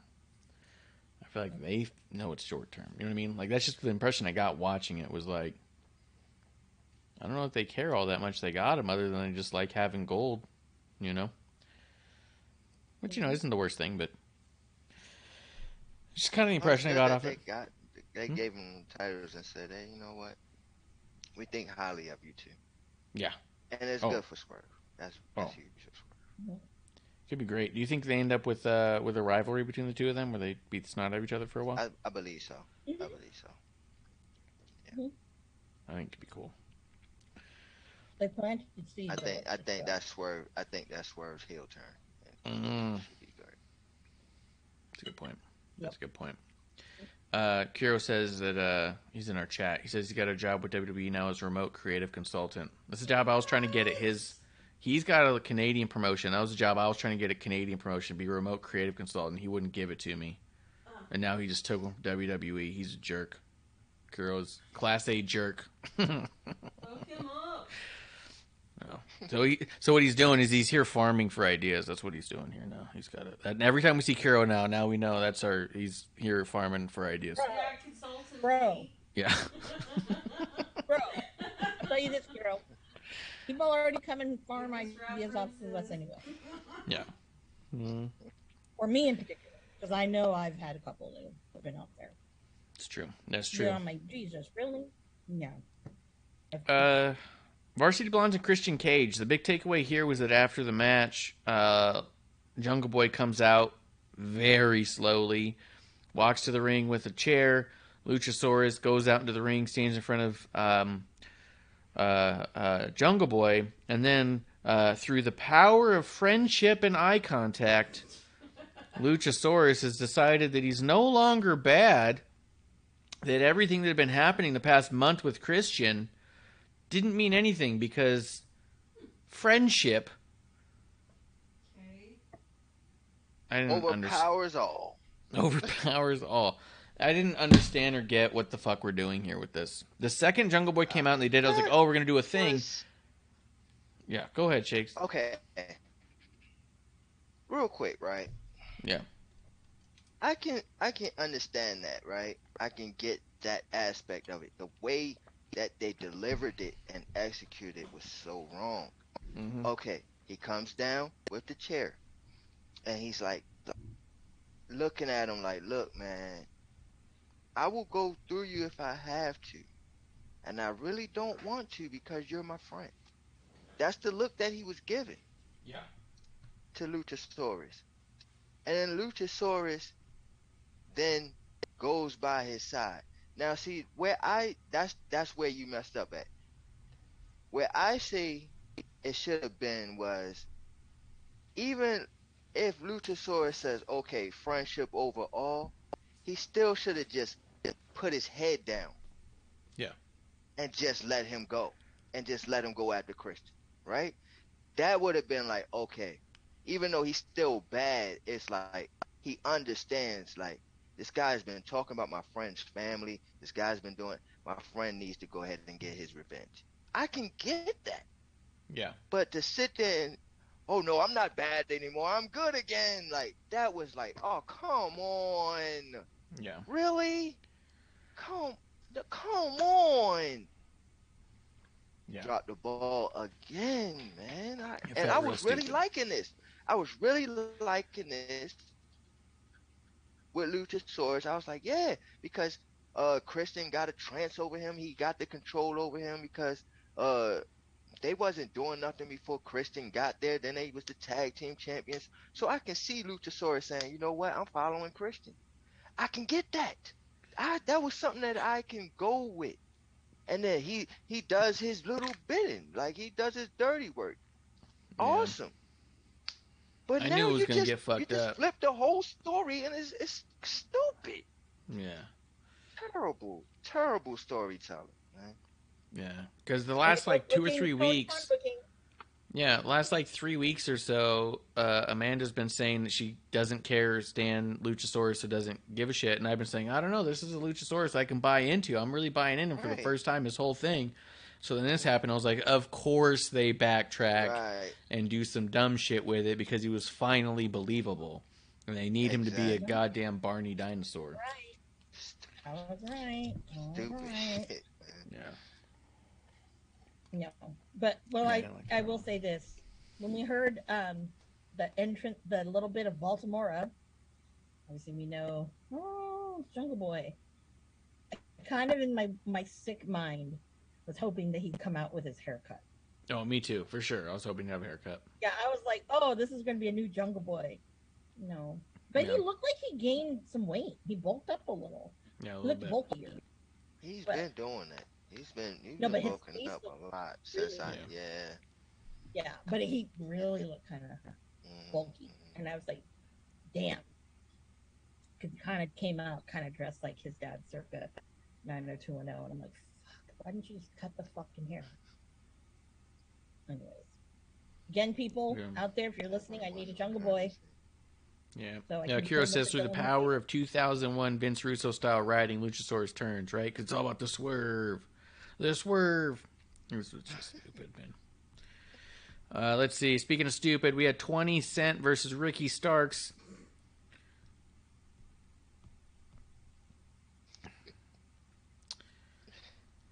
I got a question for you about 20 Cent. As I call him in AEW, the former Two Or Dimes. nickel. Or nickel. He was released from WWE for failing the wellness policy too many times in a short period of time. The belief is that he's been using steroids the whole time, and if you look at what 20 Cent looked like before he got into NXT when he was on AEW Dark, he's significantly smaller than he is now, and he's been bigger and bigger every time they see him. So the idea being that he's on performance-enhancing drugs that he shouldn't be on, and within a week here, really, he shows up in AEW. I don't care when people take steroids. That's not my business, and I really don't give a shit. I like watching big, tough, buff dudes wrestle, and if they take steroids to do it, I don't care one bit. Never have. But here's the thing that kind of annoys me: is Tony Their Khan's been body. asked, say what? Yes, their body. Yeah, and you're putting on a show. If I watch a movie with like Schwarzenegger or the like or someone like that, and I see a movie and the person's supposed to be giant and buff like a Christian Bale, if I find out he used a bunch of steroids to get ready for Batman, I'm not going to go, well, then that movie must not be good. It's not believable anymore. No, it's fine. It's fine. He's making his body look a certain way for a role. And bottom line, in wrestling, it's a role. So, that said, that I don't give a shit if he's on steroids or not. The thing that does kind of annoy me or that I wonder about is AEW's wellness policy, which no one's ever seen or heard of, but every time that Tony Khan is asked about it, he says we have one. Mystical. This mystic one, and even when WWE created theirs after the steroid trial, they made theirs public so people could see it. Took a while, but they did it. The thing is that gets me is that Tony Khan's been saying there's a wellness policy this whole time. except in the past, what do we got, 3 months maybe, WWE releases one talent because they have an alcohol problem that needs to be addressed through rehab, and that person denies it, shows up in AEW immediately. This person is popped on 3 different drug tests and has to be released because policy is as policy is and they can't oversee it. Pops up immediately in AEW. If AEW has a wellness policy, what does it look like if drugs and alcohol aren't the problem? Is it just like they can't fail if they don't test, therefore it's well enough for me? Yeah. No. See, now that's where I'm going to bring this person up. Go ahead. Is there was a wellness policy. I don't think Jimmy Havoc would have been originally signed to AEW. For sure. Because I mean, he's for the longest time. That's been a huge problem of his, and Yeah. it's not like it was a secret. He wouldn't have passed that. Yeah. So I don't know. But sometimes I think Tony talks out of his ass and he really doesn't know. It's like, oh my God, did he have one? No. Yeah. Don't tell me. That's what I think. What? I think he's talking out of his ass and he's lying and trying to Don't save tell face me. all the time. Lower Yeah. it up. Yeah. Yeah. Lower it up. And even then, But go ahead, Shakes. I'm sorry. No, I wanted you to finish the Oh yeah, point even on- then, regardless, like honestly, if he just said we don't have one because here in AEW we don't want to restrict a XYZ whatever.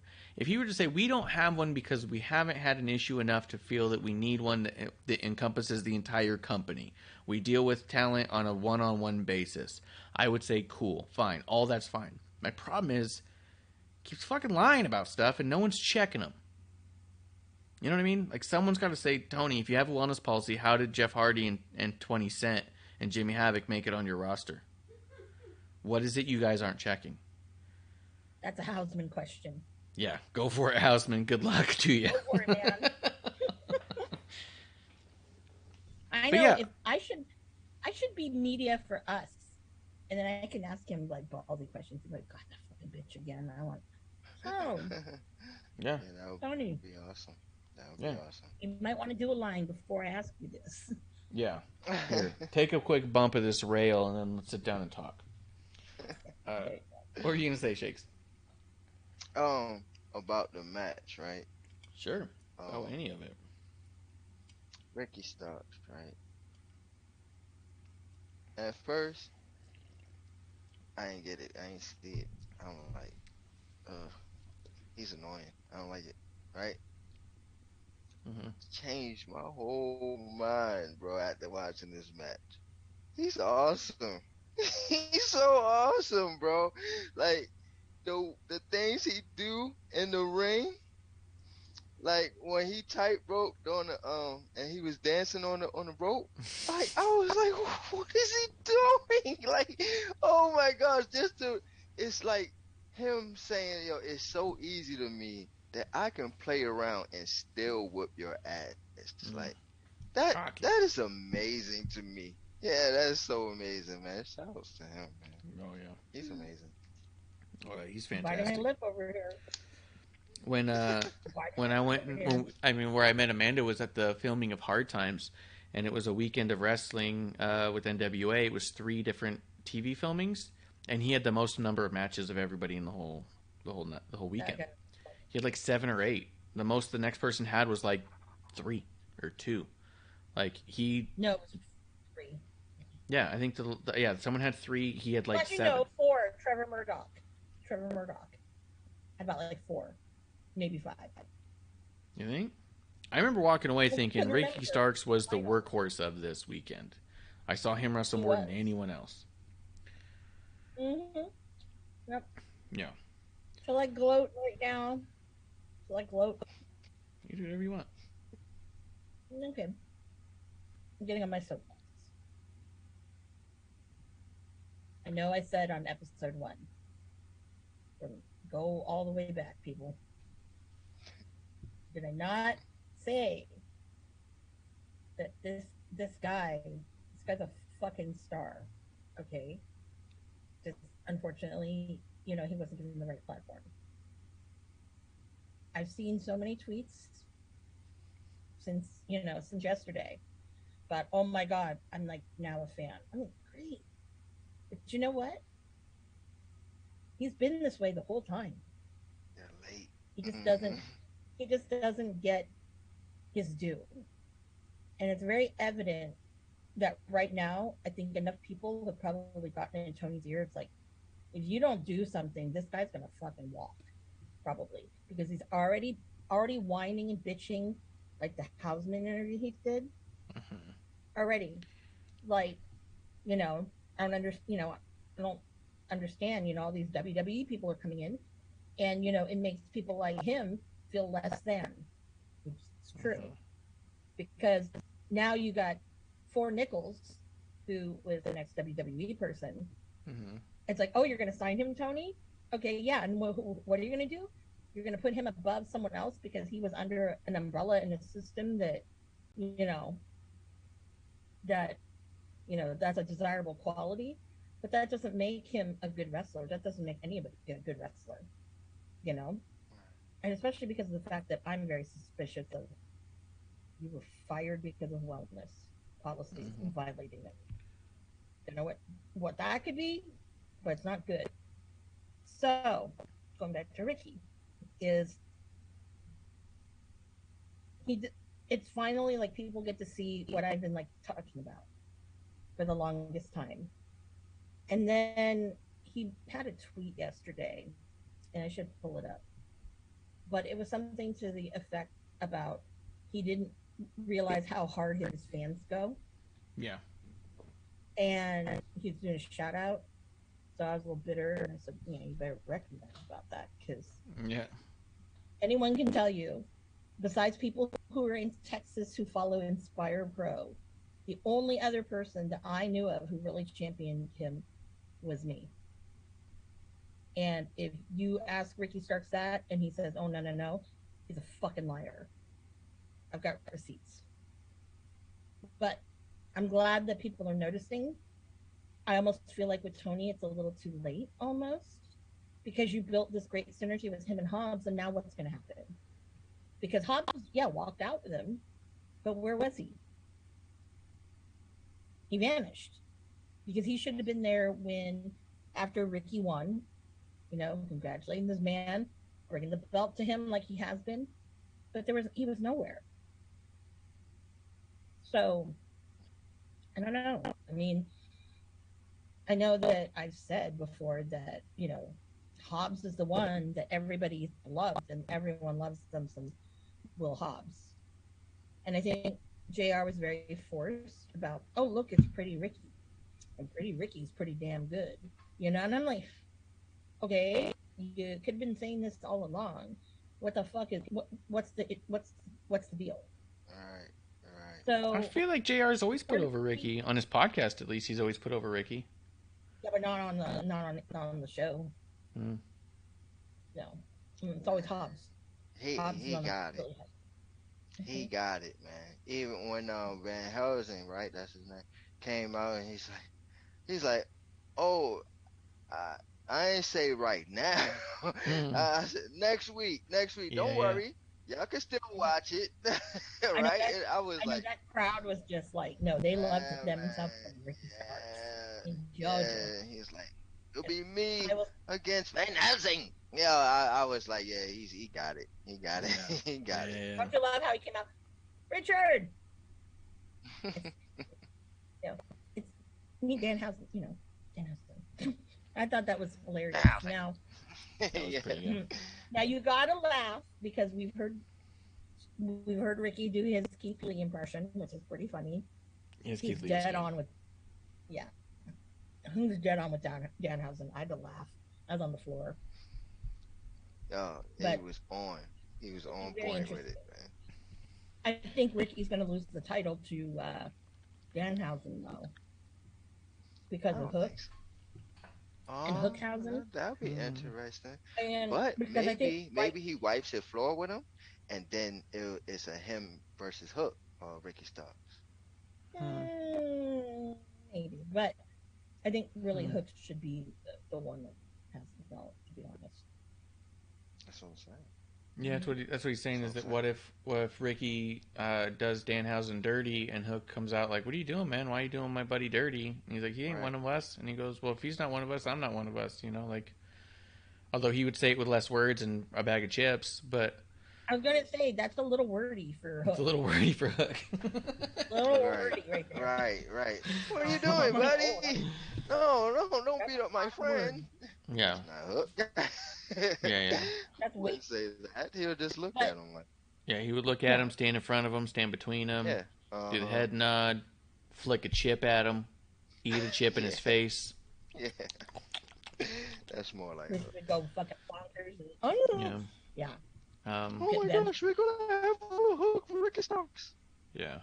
Mar- Grim Reaper says, Marsh. hi. So Grim Reaper's coming through. Kiro does say a couple things. He says, here's the best thing I heard someone say about the wellness policy. Tony Khan owns an NFL team. Is his team also not following the wellness policy? Which is also true. That's one of the things that WWE's touted since they created theirs, was that theirs was better than the NFL's, and the NFL has always seemed as like a high-level one. Kuro does say, I just checked because of Marsh's question. Every place AEW has held shows has the lowest restrictions on wellness and drugs for combat sports, which is what AEW has itself filed as. And that could be a big thing, too. We talk about how much AEW doesn't go anywhere, but maybe it's also a restriction of wellness. Maybe they can't go everywhere. They will not be able to wrestle in Washington State. The Maybe not. athletic commission is pretty strict. Yeah, and WWE is all about being able to be everywhere, always, all the time. So of course they would have the most strict one, because what's the most strict that's in the nation? That's what we have to at least abide by. Where AEW is potentially going the other route. If we want to, what's the most lax they have, and how many can we do in that area? You know what I mean? Like, that could be part of it. No one's talking about that except us. You're on episode 1, Wrestling on the Rocks, Dive Bar. I don't think you watched it, Shake, but did you see the Road to Dynamite and the little promo? Shakes, do you watch any of the YouTube stuff? No. On AEW? Yeah. Yeah. There was a promo package that I think would be might be worth me sending to you, or MsAmandaJayne can send it to you, that Ricky and Hobbs did backstage. It looks like after they lost, and it was really good. Very good. One thing I thought was super noticeable in there, or notable, was that he said, I don't know how long I can hold on, but as long as I can, I'm going to give you fans this, that, and the other, right? Which looked a whole lot like, I don't know if I'm re-signing. I don't know if I'll be re-signed. I don't know if that's going to be an option. Like, I don't know. Like, he feels like he's so in doubt of his place and his future. Yep. And that was kind of crazy to see and feel. Yep. I'll comment on that. So his and Hobbs, they've been there now 2 years. I'm sure that they did not sign them for any more than that. Yeah. I'm pretty sure. Because these are guys that don't have a record of whatever. Yeah. A bad record. To go on. So I think that because of Tony's lack of really seeing what these guys can do, and then you get these other people who come in, and because they're working with like Jericho, they're working with this, that, and the other, you know, they're getting more time to shine. Yeah. I think that that's a hard one to really kind of swallow. And I think that what I know of with Ricky is that's always been his Achilles heel was, you know, I'm good. I don't understand why other people don't think so, or why this person hasn't looked at me, or that person hasn't looked at me. Because to be quite honest, he's above Impact. That's like step down. WWE has already told him 3 times at least that they didn't want him. Would they try to get him now? I don't know. But again, it's going to be that same situation of they're not using him. So, you know, I mean, that's where it's tough. Now, if he really wanted to, and I think that he could, I mean, you can even throw him in Ring of Honor. But then again, that's not going to make Ricky's still not going to want that. But I think that he just has to put it in and not, because unfortunately in a lot of these interviews, and especially with the husband one, comes off as a whining bitch. And it's like, you're entitled. You have this chip on your shoulder. I get that, yeah, you do. But you know what? No one wants to deal with that kind of shit because you haven't proven yourself to be that kind of person that can wear that kind of chip. Yeah, it comes off a little bit like how Eric because, Young and EC3 have come across, where it's like, it comes across like he's saying it differently, because they said it flat out. They said, if you don't have 5 minutes of TV time for me, your show's broken and you need to fix it. It was never, I'm not bringing 5 minutes worth of TV to the table, right? It was always, you guys are fucking up if you don't rely on me. And guys like that, when they're finally given the time, are kind of over it by the time they get there, and they put out lackluster work. Like, I mean, if you watch EC3, I've talked about it before on episode 1. When he first made his first entrance where the screen said EC3 and he was supposed to kind of like conjure it up kind of a deal, he's like super hard, like, And then the next week he comes out, or like 2 weeks later he comes out, he just kind of like puts his hands up like there. Like, he's not into it. He's not doing it. He's not trying anymore. And when you stop giving a shit because, quote, I stopped giving a shit when they stopped giving a shit, no. It's not their job to give a shit about your career. As much as it is their job to provide that platform and to give a shit in a sense, you're the one who needs to make sure that when the red light turns on, that no one can stop watching, right? But when you give up on it, and so he's been saying it a different way, where he's saying it like, it's all about opportunity. If they don't want to give me the opportunity, then nothing's going to happen. Like, they're giving the opportunity to this guy, they're giving the opportunity to that guy, and I've just got to sit around and wait for my opportunity. It's a different way of saying, if they're not making time for me, I can't make time for me.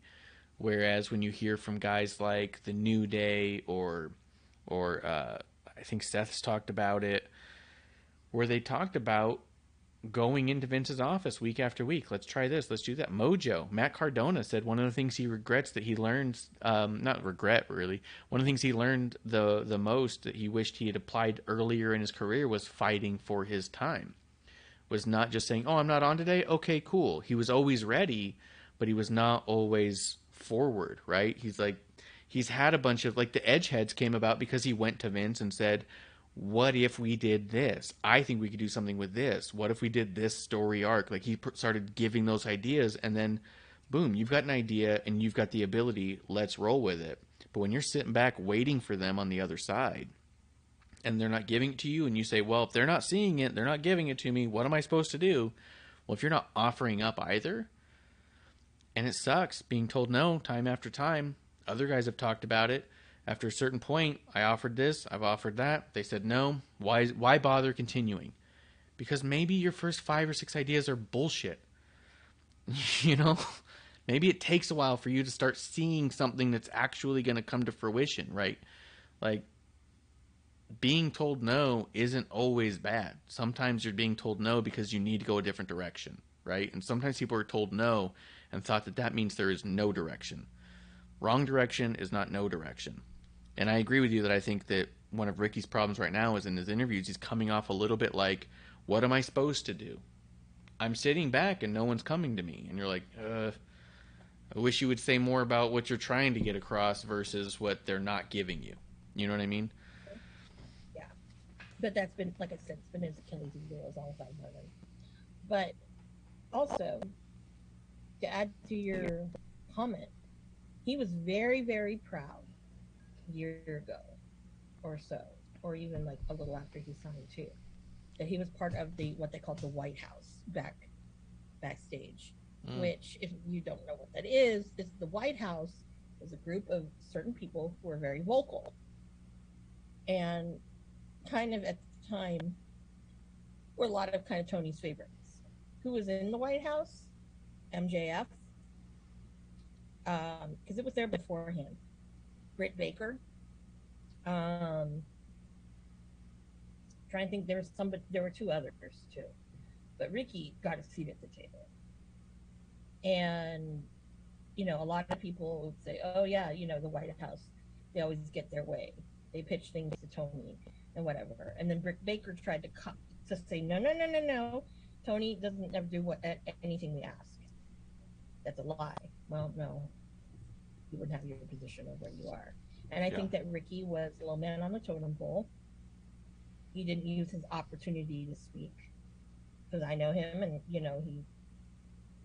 I'll tell you how it is. But if you're trying to be yes sir, and being respectful, I don't want to get you so far.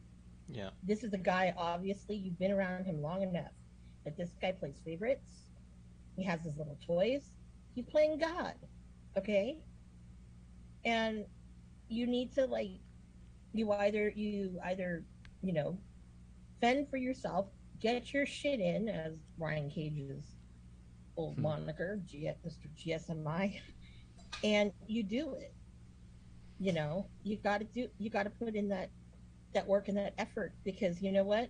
If everyone who's on that roster thought that, feeling entitled, like they should be getting something because they're that good or they're not that good or whatever. No, it's not how it works. Unfortunately, you're with a boss that you got to lick his ass, because everyone, when they first get there, he treats them like their best friend. And then it's like he avoids them like the plague. Like at Ruby Cell. Yeah.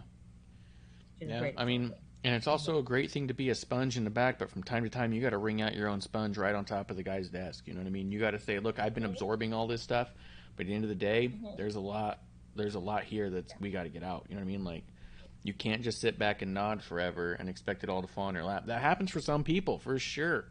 For sure, there's chosen ones and stuff. But for the vast majority of people who make it in the business are guys who are not willing to just wait to be the chosen one. Yeah. And with Ricky too, I think that, all right, if you're trying to kiss up to Phil and think that Phil's gonna get you shit, no, because everybody did feel that way. At the end of the day, I felt that way when he said that. I felt that, and I said to myself, "Fucker, you know more than anything that." Because he got a lot of friends who worked in WWE. Yeah, granted, it was after Punk was there. But obviously, he had a reputation. He still does. Still doing the same fucking shit he did there. He's going to open his mouth. Yeah. And he's going to get what he wants, because he figures that I'm king shit, and this is what's going to happen. Well, obviously, Ricky didn't work out with the White House. That didn't work out for him. But now you're going to go there with Phil? I'm like, no. Yeah. You need to do it on your own. Don't rely on anybody else but yourself. And the only other thing that really should make a fucking difference to Tony Khan is the fan reaction. How fans feel. These are the people that are watching it.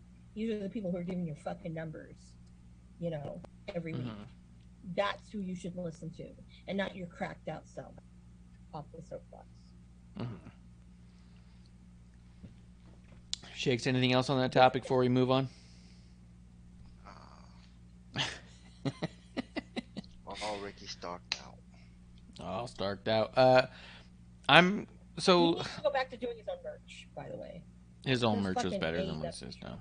Yeah, like this is the NWA one where it's the crocodile leather is my pleasure. Yeah, it was great.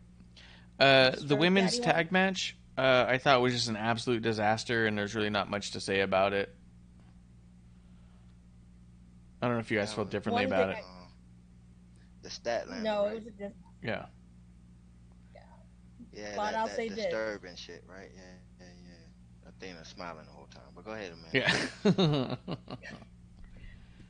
It was funny because Jermaine Dupri was there. I'm like, oh, Jermaine Dupri's relevant again.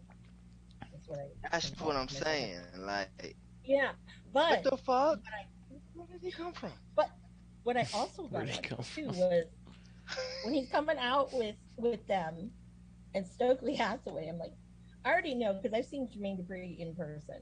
Okay, motherfucker, he's short. Okay, talk about Napoleon. And the guy is short. Right. And then that's who was behind them. That's who came out with them. I didn't notice. I couldn't figure out who that was. I was like, I don't know who this new guy is. It's like he's gained 50 pounds. Like since the last time I've probably seen him anywhere. He was like a butterball. But I knew that was Jermaine Dupri, and I'm sitting there like, man, Stokely must be a midget. This is weird. Yeah, And I'm like, So weird. yeah, it was bizarre. And I'm like, really? Like when I think of Atlanta, like I didn't know who that other rapper guy was. I'll say that. I don't know who the fuck that was. But when I think of rappers in Atlanta, Never one did. comes to mind is fucking Luda. Yeah. But he's probably off from the movie. But still, Yeah. He's that doing the is movies that's now. Yeah, he comes to know? mind. I think he likes the wrestling. He's good people. But that's yeah. And Shakes, you had I something you don't want know. to say about this segment? No, just that it was weird to see Jermaine Dupri come down.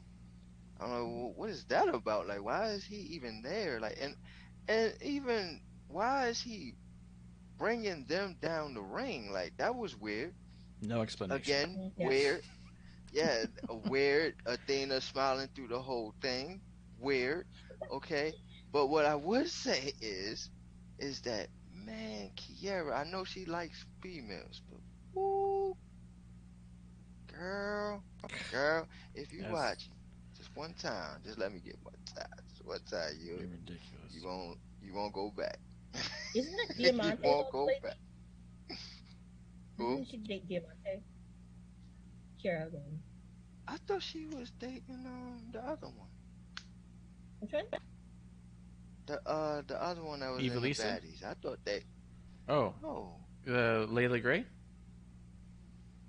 in the baddies. Yeah. The other one that just got injured. Layla Gray. Velvet? Oh, Oh, Red Red Velvet's Velvet. got There a, you she's Oh. married. She's got a husband. go. Oh, okay. Well, I don't Yeah. know. Layla Hirsch, I know, dates someone else too on the roster. All I right. can't remember. who. Did you guys have anything you want to say about the FTR promo? Yeah. You know what? I do. Go ahead. I think it was something that they never had done before, and that was be vulnerable and speak on their real life situation. And he spoke on his daughter's situation, and you can tell right there, like you won over the crowd with that right there, and you could tell the emotion and feeling that he had with it. Like he was very, very proud of his daughter and happy that she fought that, and shout outs to her, and her recovery. It was a good segment. I like that. Did you see they came out with a shirt today? Yeah, it told us a lot about FTR that possibly like a lot of fans didn't know. No. Yeah. Mm-mm. They came out with an Am I FTR back? shirt today. It says fight like an 8-year-old girl, Oh, okay. and it has a little heart with it with FTR inside of it, and 100% of the proceeds are going to Oh, man. a charity that has to do with the Children's Heart Association or something like that, so along those lines. So that was pretty cool. Pretty cool. Yeah, Um, that was awesome. That's awesome. That's definitely awesome. Well, outside of that was the main event, Barbed Wire Everywhere Death Match. A bunch of the guys were in a shark cage that was... Yeah. They used to put the shark cage above the ring, but they did not here, which made Right. me know it was coming down.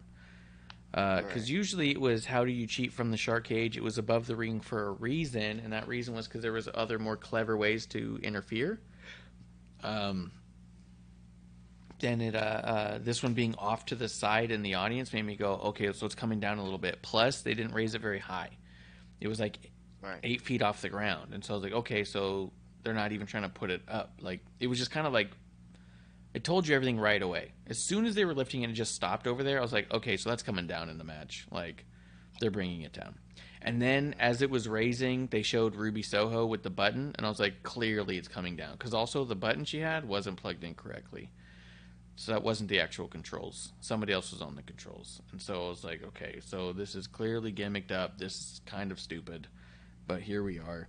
The other thing that really was hard for me to get past, but I did, was it showed Justin Roberts introducing the guys with a microphone covered in barbed wire. Because that doesn't scream phony. Like, that to me came off so fucking cartoonish. It's barbed wire everywhere, so of course it'd be on the microphone, hey? Fast forward to the start of the match, Kingston grabs the mic and taps as gently as he can on the top of Jericho's head with the fluffy part of the microphone, drops the mic. Jericho immediately reaches inside of his glove. The camera never cuts away, cuts to a different angle where you can still see him. He reaches into his glove, pulls out and fixes up his razor real quick, and then starts carving on his head. The whole time camera's on him. He's going, he makes sure it's bleeding. Then Kingston comes back with the microphone to scrape that part of the head with the barbed wire, which he never hit him with to begin with. And now Jericho's bleeding. And we were fucking 2 minutes into the match, and I was like, this is so fucking dumb already. What have they done? Why are we here? And then I felt like the match did not get better as it went. You guys tell me what you thought, but me immediately, it was all like boom, boom, boom. I was hit with 3 major stupid things right off the bat that I didn't even care the majority of this match on my replay was picture-in-picture. I was like, fine, I'd rather watch commercials. Let's start with... Go ahead, Shakes. What did you think of this match? What else did I miss? What's going on here? No, you ain't missing anything. It's terrible. The whole concept, again, like I said earlier in the Don Cage was stupid. Then they brought it down, and they had Ty Conti ex-teammate turn on the motherfuckers for her to be back with Ty Conti, and Ty Conti brings down the cage and can't even unlock it. So they just say, screw it, and go through the bars. That really happened. They said, screw it, go through the bars. They went through the bars to go ahead and attack the, come on. And then, when he gets, what's that move? Man, it's escaping me. But the move that the chair had came down on Jericho's face. Mm-hmm. I was like, oh man, that's karma right there. That's karma for all this stupid shit that y'all doing right there. Yeah, you definitely need a hit across the noggin. So yeah, it was just all bad, and then the ending was bad. The way the match ended, then you got Pretty Boy coming down, and he's helping Chris Jericho. They didn't see him in weeks. Oh, we didn't see him in weeks. It's like, I thought I just seen him. Oh, Yeah, okay. it was like fine. maybe 2 weeks ago, maybe. Right. And then it's like, okay, you know, it was just all dumb. I think it was the code breaker. He slams on his Yeah. Jericho. Yeah, the code breaker. That's it. It was escaping me. Yeah, code breaker. And then the ending, you know, he just knocks him down into a barbed wire table. That's it. I did think it was really funny that Jericho gets a broken nose in the middle of a match that looked so fucking phony the whole time that the one thing that actually connected broke his nose. Exactly. That was karma. That's what I was trying to say. Oh, yep. Karma all the way. All the bullshit that you was doing, the real shit got your fucking face smashed in. That's awesome. Yep.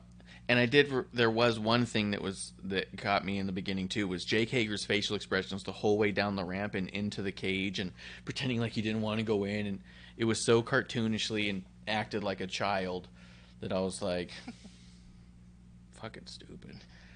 And then the finish was just a mess where Kingston's gonna hit Jericho, or no. Yeah, Jericho was going to hit Kingston. Kingston low blows Sammy. Jericho's like pausing for way, way long. There was just absolutely no communication and no one was going for it. And it's horrible.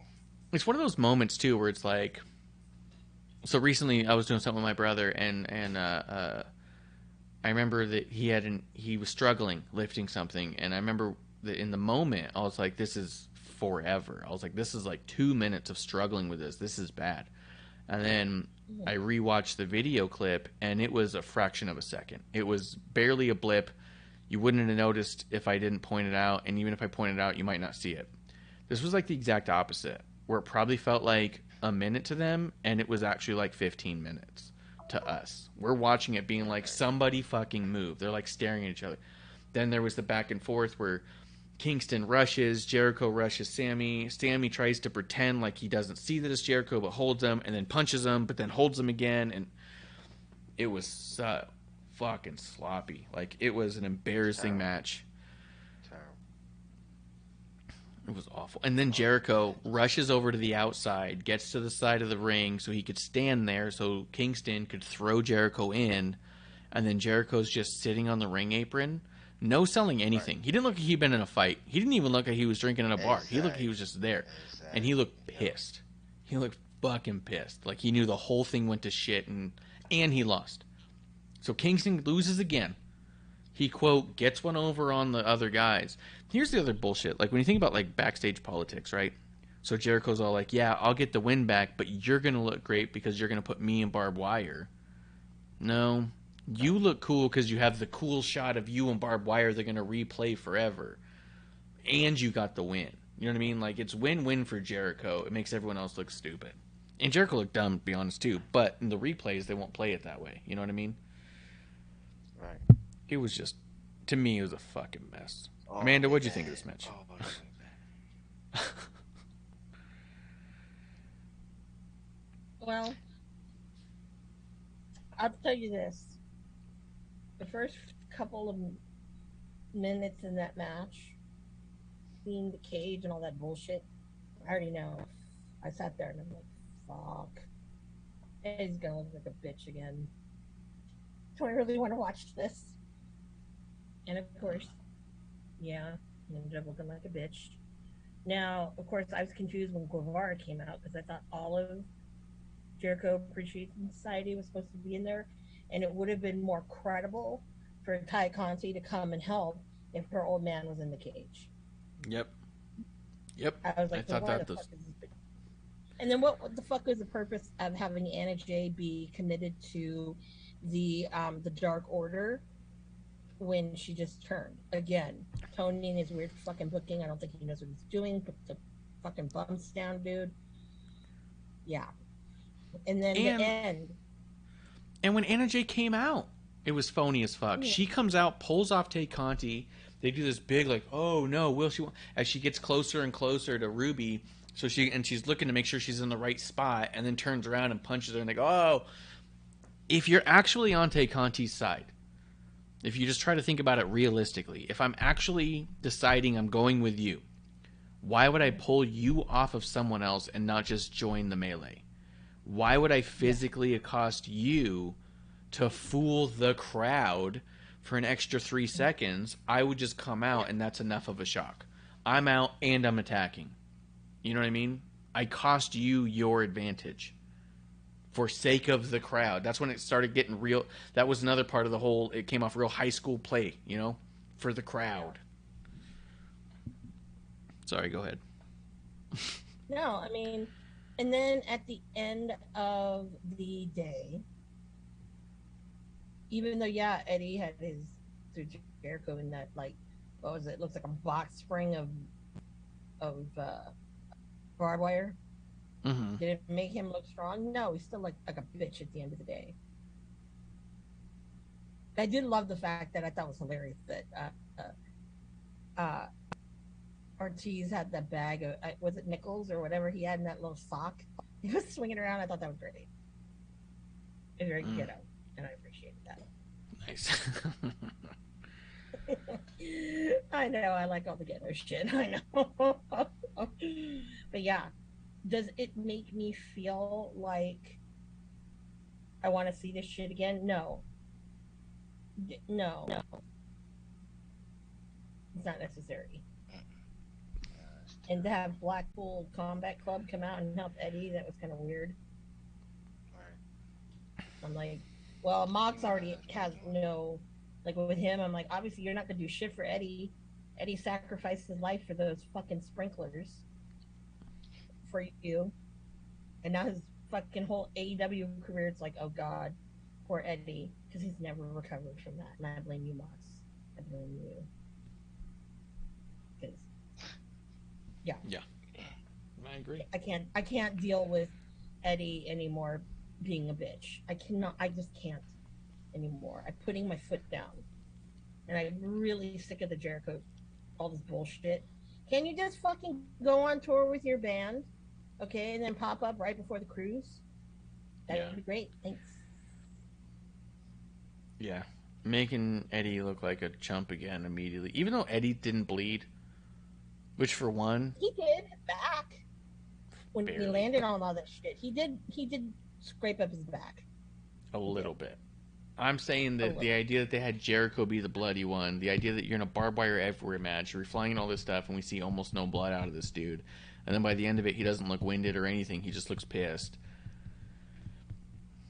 It was a big whiff, man. This was as bad, if not worse, than the exploding Deathwire match, because the exploding ring match, at least the finish was shit, but the match was good. This one, the match was shit, and the finish was worse. Mm-hmm. You know? Because I remember thinking that, too, when we were watching the death match, was all like, look, a lot of the effects are not going off well. A lot of these side explosions are not that intense, but these guys are really, they're doing something, you know? This just felt like, what the fuck is this? Why was this one not unsanctioned like the other one? That's a good point. It was totally sanctioned. Tony sanctioned it. You know why? Because Jericho was winning. Oh, and it was Shark Week. And Shark Week. Yeah. But the reason they do unsanctioned matches is when it's going to hurt the win-loss record of the person that they're going to have lose. You know what I mean? They've only done it to give the win to the person who you, quote, wouldn't expect. Like Adam Cole taking the loss, but he had no losses, even though he lost, but it was unsanctioned. Britt Baker, same thing, unsanctioned loss. Yeah. Oh, every time they do unsanctioned, it's to protect the win-loss record of somebody. But this one, Jericho needed that win back on his record, so can't be unsanctioned. So stupid. Nobody cares. It's like, dude. Yeah, no one cares, dude. Nobody cares. There's a handful of people. People only care about singing Judas, and even that's way fucking old. Yeah. I think I want like earmuffs to if I ever get to go to AEW. I don't think that bullshit. Yeah, it's a good point. Anything else in there? I don't know. Like I know that earlier Justin Timon said that Amanda could have booked this match better, but I don't even know if this match would have been worth rebooking. Like I think that this is just one of those ones where it's like shouldn't have just never happened. No, but like I said, the couple of elements that at least wouldn't have made it look like what the fuck. Like I said, is you put Guevara in the cage because then Takahashi has a reason to bring her ass out there, right? One. Realistically, two, go ahead. Go ahead. Yeah, and then the other thing would be too is if you actually, I don't know who's doing that live cutting, the edit or whatever they call it. You need new people. Yeah. Because I mean, if you actually have to do things that hit. Yeah. Then it would have been more effective. And then the other way around would be don't make Eddie look like a bitch at the end of the day. Yeah. Even the end, like I said, the ending, it didn't give him credibility. He's still a bitch. Yeah. Realistically, coming out of the match, the only thing I can think of that happened storyline-wise is Anna Jay turned. Mm-hmm. This entire match, Jericho versus Eddie Kingston in a barbed wire match, and the only thing on the other side of it is, oh yeah, Anna Jay is a bad guy now. Yeah. Like, it sucks. It's the only thing, man. You had to shit on Eddie Kingston for that? Wow. Yeah. Poor Eddie. That's all I'm gonna say. Fucking Eddie. Man, shit. Throw him on Ring of Honor, okay? At least over there he'll look a little bit more incredibly tough. Yeah, But for sure. Useful. I swear to God, like if he wrestled like Danhausen, let's just say, there's Eddie would look like a bitch wrestling Danhausen. God forbid you throw him to hook. God, again, you're like a credible dude. You You come from the streets. This kid, wherever they grew up, Taz is kind of scrappy. Yeah. No, you're still gonna make Eddie look like a bitch. Yeah. Shit. What's crazy too is that this coming up Rampage is going to be the second half of FyterFest, and then next Wednesday is going to be Fight for the Fallen, which is going to take like 1 or 2 weeks. Like, they're really cramming as many names on Dynamite as they can, and then that's leading into their next pay-per-view. Wait, no, Fight for the Fallen is Dynamite, not a pay-per-view. Their pay-per-view is going to be All Out, right? Coming up. Oh, you know what we didn't talk about before we wrap up AEW? Are you guys done with the main event? Yeah, but to go on what you're saying is, I feel like they should have given at least a week or so between. Yes. Or 2, because they could have, because all Out is the next one. They could have given a good 2 weeks before doing Fight for the Fallen. Yeah, the back-to-back shit. It just feels like 6 weeks out. Yeah. Anything else from you, Shakes, on the main event? No, but I'm gonna have to go ahead and skate out. But I appreciate y'all having me on today. Thank you, Miss Amanda. Always a pleasure talking to you. Thank you, Marsh, for having me. Yep. I will be there next week on Wednesday. Talk WWE, and you'll see me again next week, Miss Amanda.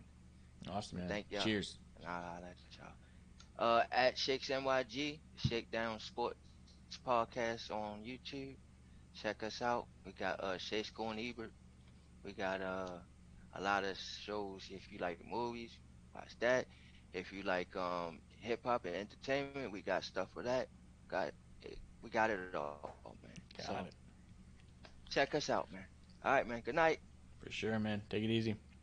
All right. Hey, Shake. All right, Miss Man. Cheers. Cheers. Amanda, the other thing that happened on AEW, and then probably won't even really talk about NXT this week. We'll just call it and tell people check out NXT. Their Cora Jade explanation was weak. Maybe I'll see about finding somebody to do a weekend episode for NXT that we can kind of recap. But I'm not worried about it. But I could do it. We could do it another time. We don't need to go 4 hours. Oh yeah, if you want to hit up a Saturday or Sunday a recap of NXT, we could always just do a short one. But the other thing that happened in AEW that I didn't talk about was Thunder Rosa. They had a Thunder Rosa promo. She comes out. That was so short. Here's the deal. She was so short, but the time was fine. They gave her 2 or 3 minutes. But the top of it, Tony Schiavone is putting over this charity. We're doing XYZ for this charity on this night. You're going to see this. This is going to that. This is that. And now here's Thunder Rosa, who's been standing next to her the whole time. So now you're putting Thunder Rosa in a weird spot where you just promoted this charity, and now she's going to talk about wanting to kick someone's ass, Yeah. So then she gives her 30 seconds in about the match coming up at Fight for Fallen against Japanese wrestler who she just had a match with, which is apparently very good, and I haven't seen it, and I apologize. But she's interrupted on that with Britt Baker coming in with Jamie Hayter talking about their match they're going to have on Rampage, but they don't even talk about who. They just come in and literally Britt Baker says that she says literally to Tony Schiavone, stop giving her promo time. She sounds stupid. And then that's it. They don't give Thunder Rosa any retort. That's weird. They just let Britt Baker come out and shit on Thunder Rosa and then say the only match that people need to know about is that we have one on Rampage, me and Jamie Hayter. They don't even say against who. This is followed up immediately while keeping Thunder Rosa shut up. They followed it up with the matches that are going to be on Rampage and the graphic for Britt Baker and Jamie Hayter that just says in action. We don't know against who, just a match. So they're promoting with a graphic that she's going to be in a match. Then they go over the entirety of the Ring of Honor card. Talk about 3 or 4 women's matches there. Their title. They're this woman, that woman. Every other guy in that match. Then they get to Fight for the Fallen and mention Thunder Rosa's got a match. At this point, we're 2 minutes away from when Thunder Rosa talked. They're doing everything they can to cool off Thunder Rosa and make her seem less important, and it's fucking making me mad. You know what I mean? Mm-hmm. If they'd even gone from... Yeah, if they'd gone from Thunder Rosa saying it to the graphic to Britt Baker having a thing with Tony or something, even if they had Britt Baker interrupt, and then the first thing they showed was Thunder Rosa's match, and then they get to the fact that there's a Britt match, but no, they started with Britt. You know what I mean? They started with Charity. They give Thunder Rosa 30 seconds. Then they let Britt have all the time she wants. Then they show a graphic of Britt. Then they show all of the matches that are going to be at FyterFest. Then they show all the matches that are going to be at Ring of Honor. And then they show Thunder Rosa. They're getting you as far away removed emotionally from what Thunder Rosa tried to say in her message as possible. While, before the timing issue, let's go ahead and finish up what Thunder said by shitting on Thunder for a minute for no reason. To put over no match, but just to try and get Britt Baker her heat back. We're watching in live action Tony Khan booking a way to cool off Thunder and try to heat up Britt in every way possible, and it's so transparent and shitty. When I see shit like this, sometimes I wonder if, and please don't take this, people, like, seriously. Sometimes I sit there and wonder, is she sucking the boss's dick? Because she sure gets metaphorically. Maybe, like, literally. Yeah. Who knows? You gotta wonder what's going on. And I mean, and I'm not suggesting she does, but I'm saying, like, for me, more like the metaphorical sense or whatever. Something about Britt's ties to Tony, whatever that is, it's just clear as day that Britt can go up to Tony and be like, hey, how much time are you giving Thunder? Give me half of it. And he goes, okay, that sounds good. You know what I mean? Yeah. And that's the outside looking in. That's what it looks like. No. That's the part of the White House that I was talking about that works. MJF Yes. had it to a certain extent, but you know what? It wasn't powerful enough, and now he's not around. Yeah. So, but I get it. I get it, you know, with him. Now, I will say this is with I think with Thunder, I think the problem is that now that he's gotten this gimmicky thing of Thunderstorm, Yes. he's really pushing away from Thunder and the Belt. Yeah. Which I think is stupid, but you know, whatever.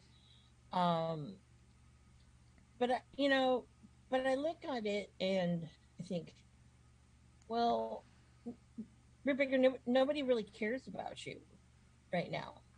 Mm-hmm. They only cared about you because we were forced to care about you. Mm-hmm. I mean, there are some people, granted, that do like her, you know, and I'm not gonna, you know, whatever. She had a lot of potential, but now it's like, she's not gotten better, you know. But I think that, I don't know. I took two things from this. One was the whole thing of he's really got a hard on for this Thunderstorm shit. Thunder's gonna get the belt's gonna go off of her. Mm-hmm. One. And two, damn, I miss Cody Rhodes because I could have had, was it for the American Heart something or other? Was that the charity? Something like that. Yeah. I miss those Cody Rhodes. Yeah. You know, charity shirts. You know, I do those Cody for charity. I'm like, hey, WWE shop, where's the shirt? You know, Cody for charity shirt. You know, I mean, I already missed my Asian Pacific Islander Heritage Month one. I mean, I missed that. And then, speaking of Asian Pacific Heritage, yeah, that was okay. There was only one commercial that I saw. I don't know if they're supposed to have more or whatnot that had a wrestler in the commercial, and that was The Rock doing a Shark Week commercial. And it was really cool because, you know, I thought it was cool because it had Hawaiian chanting and shit like that. I'm like, this is my people. But I was like, I didn't know the Shark Week had hosts. I didn't know The Rock was the host. And not only that too, but What's up with The Rock and Sharks? Is he going to be in the new Sharknado, and they're getting rid of the cast of Sharknado? Hey, I thought the first one was good. Okay, but then again, remember, I also did like Boone the Bounty Hunter, so it shows you what I like in film. Anyways, when you want the escapism. But I was like, what does this have to do with anything? I would understand if they did a promo with those guys in the costumes, like Nyla Rose and her in the Katy Perry shark from the Super Bowl, the left shark, the best shark, because the left shark didn't know what the fuck they were doing. It's having a good old time. So I thought that's what that stuff that they were going to do that for, but you know. Or you could have had like instead of Hobbs, or maybe Hobbs, you put him in a costume, that he could have been a shark. Yeah, he could have been Ricky Sharks. That would have been funny. It's Ricky Starks and Ricky Sharks. Oh my God, JR would have had a field day with that one. That would have been hilarious. Yeah, it's a tough time enough with names. Yeah, but you know, I just really hope we don't get another Britt Baker run with her, because boring. Yeah. I agree. I'm not looking forward to what they got in store there. I think also the amount of time the graphic was even up, Britt Baker's was up for so much longer than Thunder's match, and it's fucking disrespectful and in our face. It's very disrespectful. But look who's the leader of that club. Yeah. Company only respects those that I think really kiss the ring. It's so fucking mafia. Yeah. You know? It's because ridiculous. Colt ain't gonna bow down for shit. And Punk, of course, is gonna get what he wants. Yep. And also, you know, Tony spent a lot of money on that guy. He spent a lot of money on these guys. But what happens? A lot of them now are on the shelf, or should be on the shelf. You know, and I mean, who knows? It's like, I thought that this was going to be a platform for, you know, they're going to make stars out of these guys. Yeah. You know? Yeah. Like, I don't know if like Ricky's, I feel like going back to Ricky, I feel like he's relying on Cody to help get him into WWE now. But it's like, bro, it doesn't work like that. It does not work like that. It's a little different, their system. But yeah, because they're not going to want you just because Cody Rhodes says, oh yeah, this guy's legit. No. You've been proving yourself over at this other place. Well, I say we wrap it up there, close up for the night. Maybe we'll see about doing an NXT show later. Not tonight, but you know, later on in the week. You can do NXT if you want to do it like on Sunday, and we can recap Death Before Dishonor if you watch it or not. Is that going to be on Saturday? Yeah. Well, maybe we could do that. ROH and NXT, maybe. We'll take a look. We'll see if we got time we can do, but we'll talk about it. We'll see what we do. Otherwise, stay tuned, stay subscribed, stay on our YouTube. Give us the likes, give us the replies. What do they call it? The ratings, reviews. Hit the bell so that way whenever we decide to pop in and open up the dive bar of the IWC, you can come on in and be a drinking buddy with us. Until then, guys, that's last call. Cheers. Hey, producer lady here. Thanks for tuning in. Continue to support us or buy us a drink by following and putting the I in subscribe on Twitch. Or subscribe and review our podcast on Apple Podcasts or wherever you listen to us. Cheers.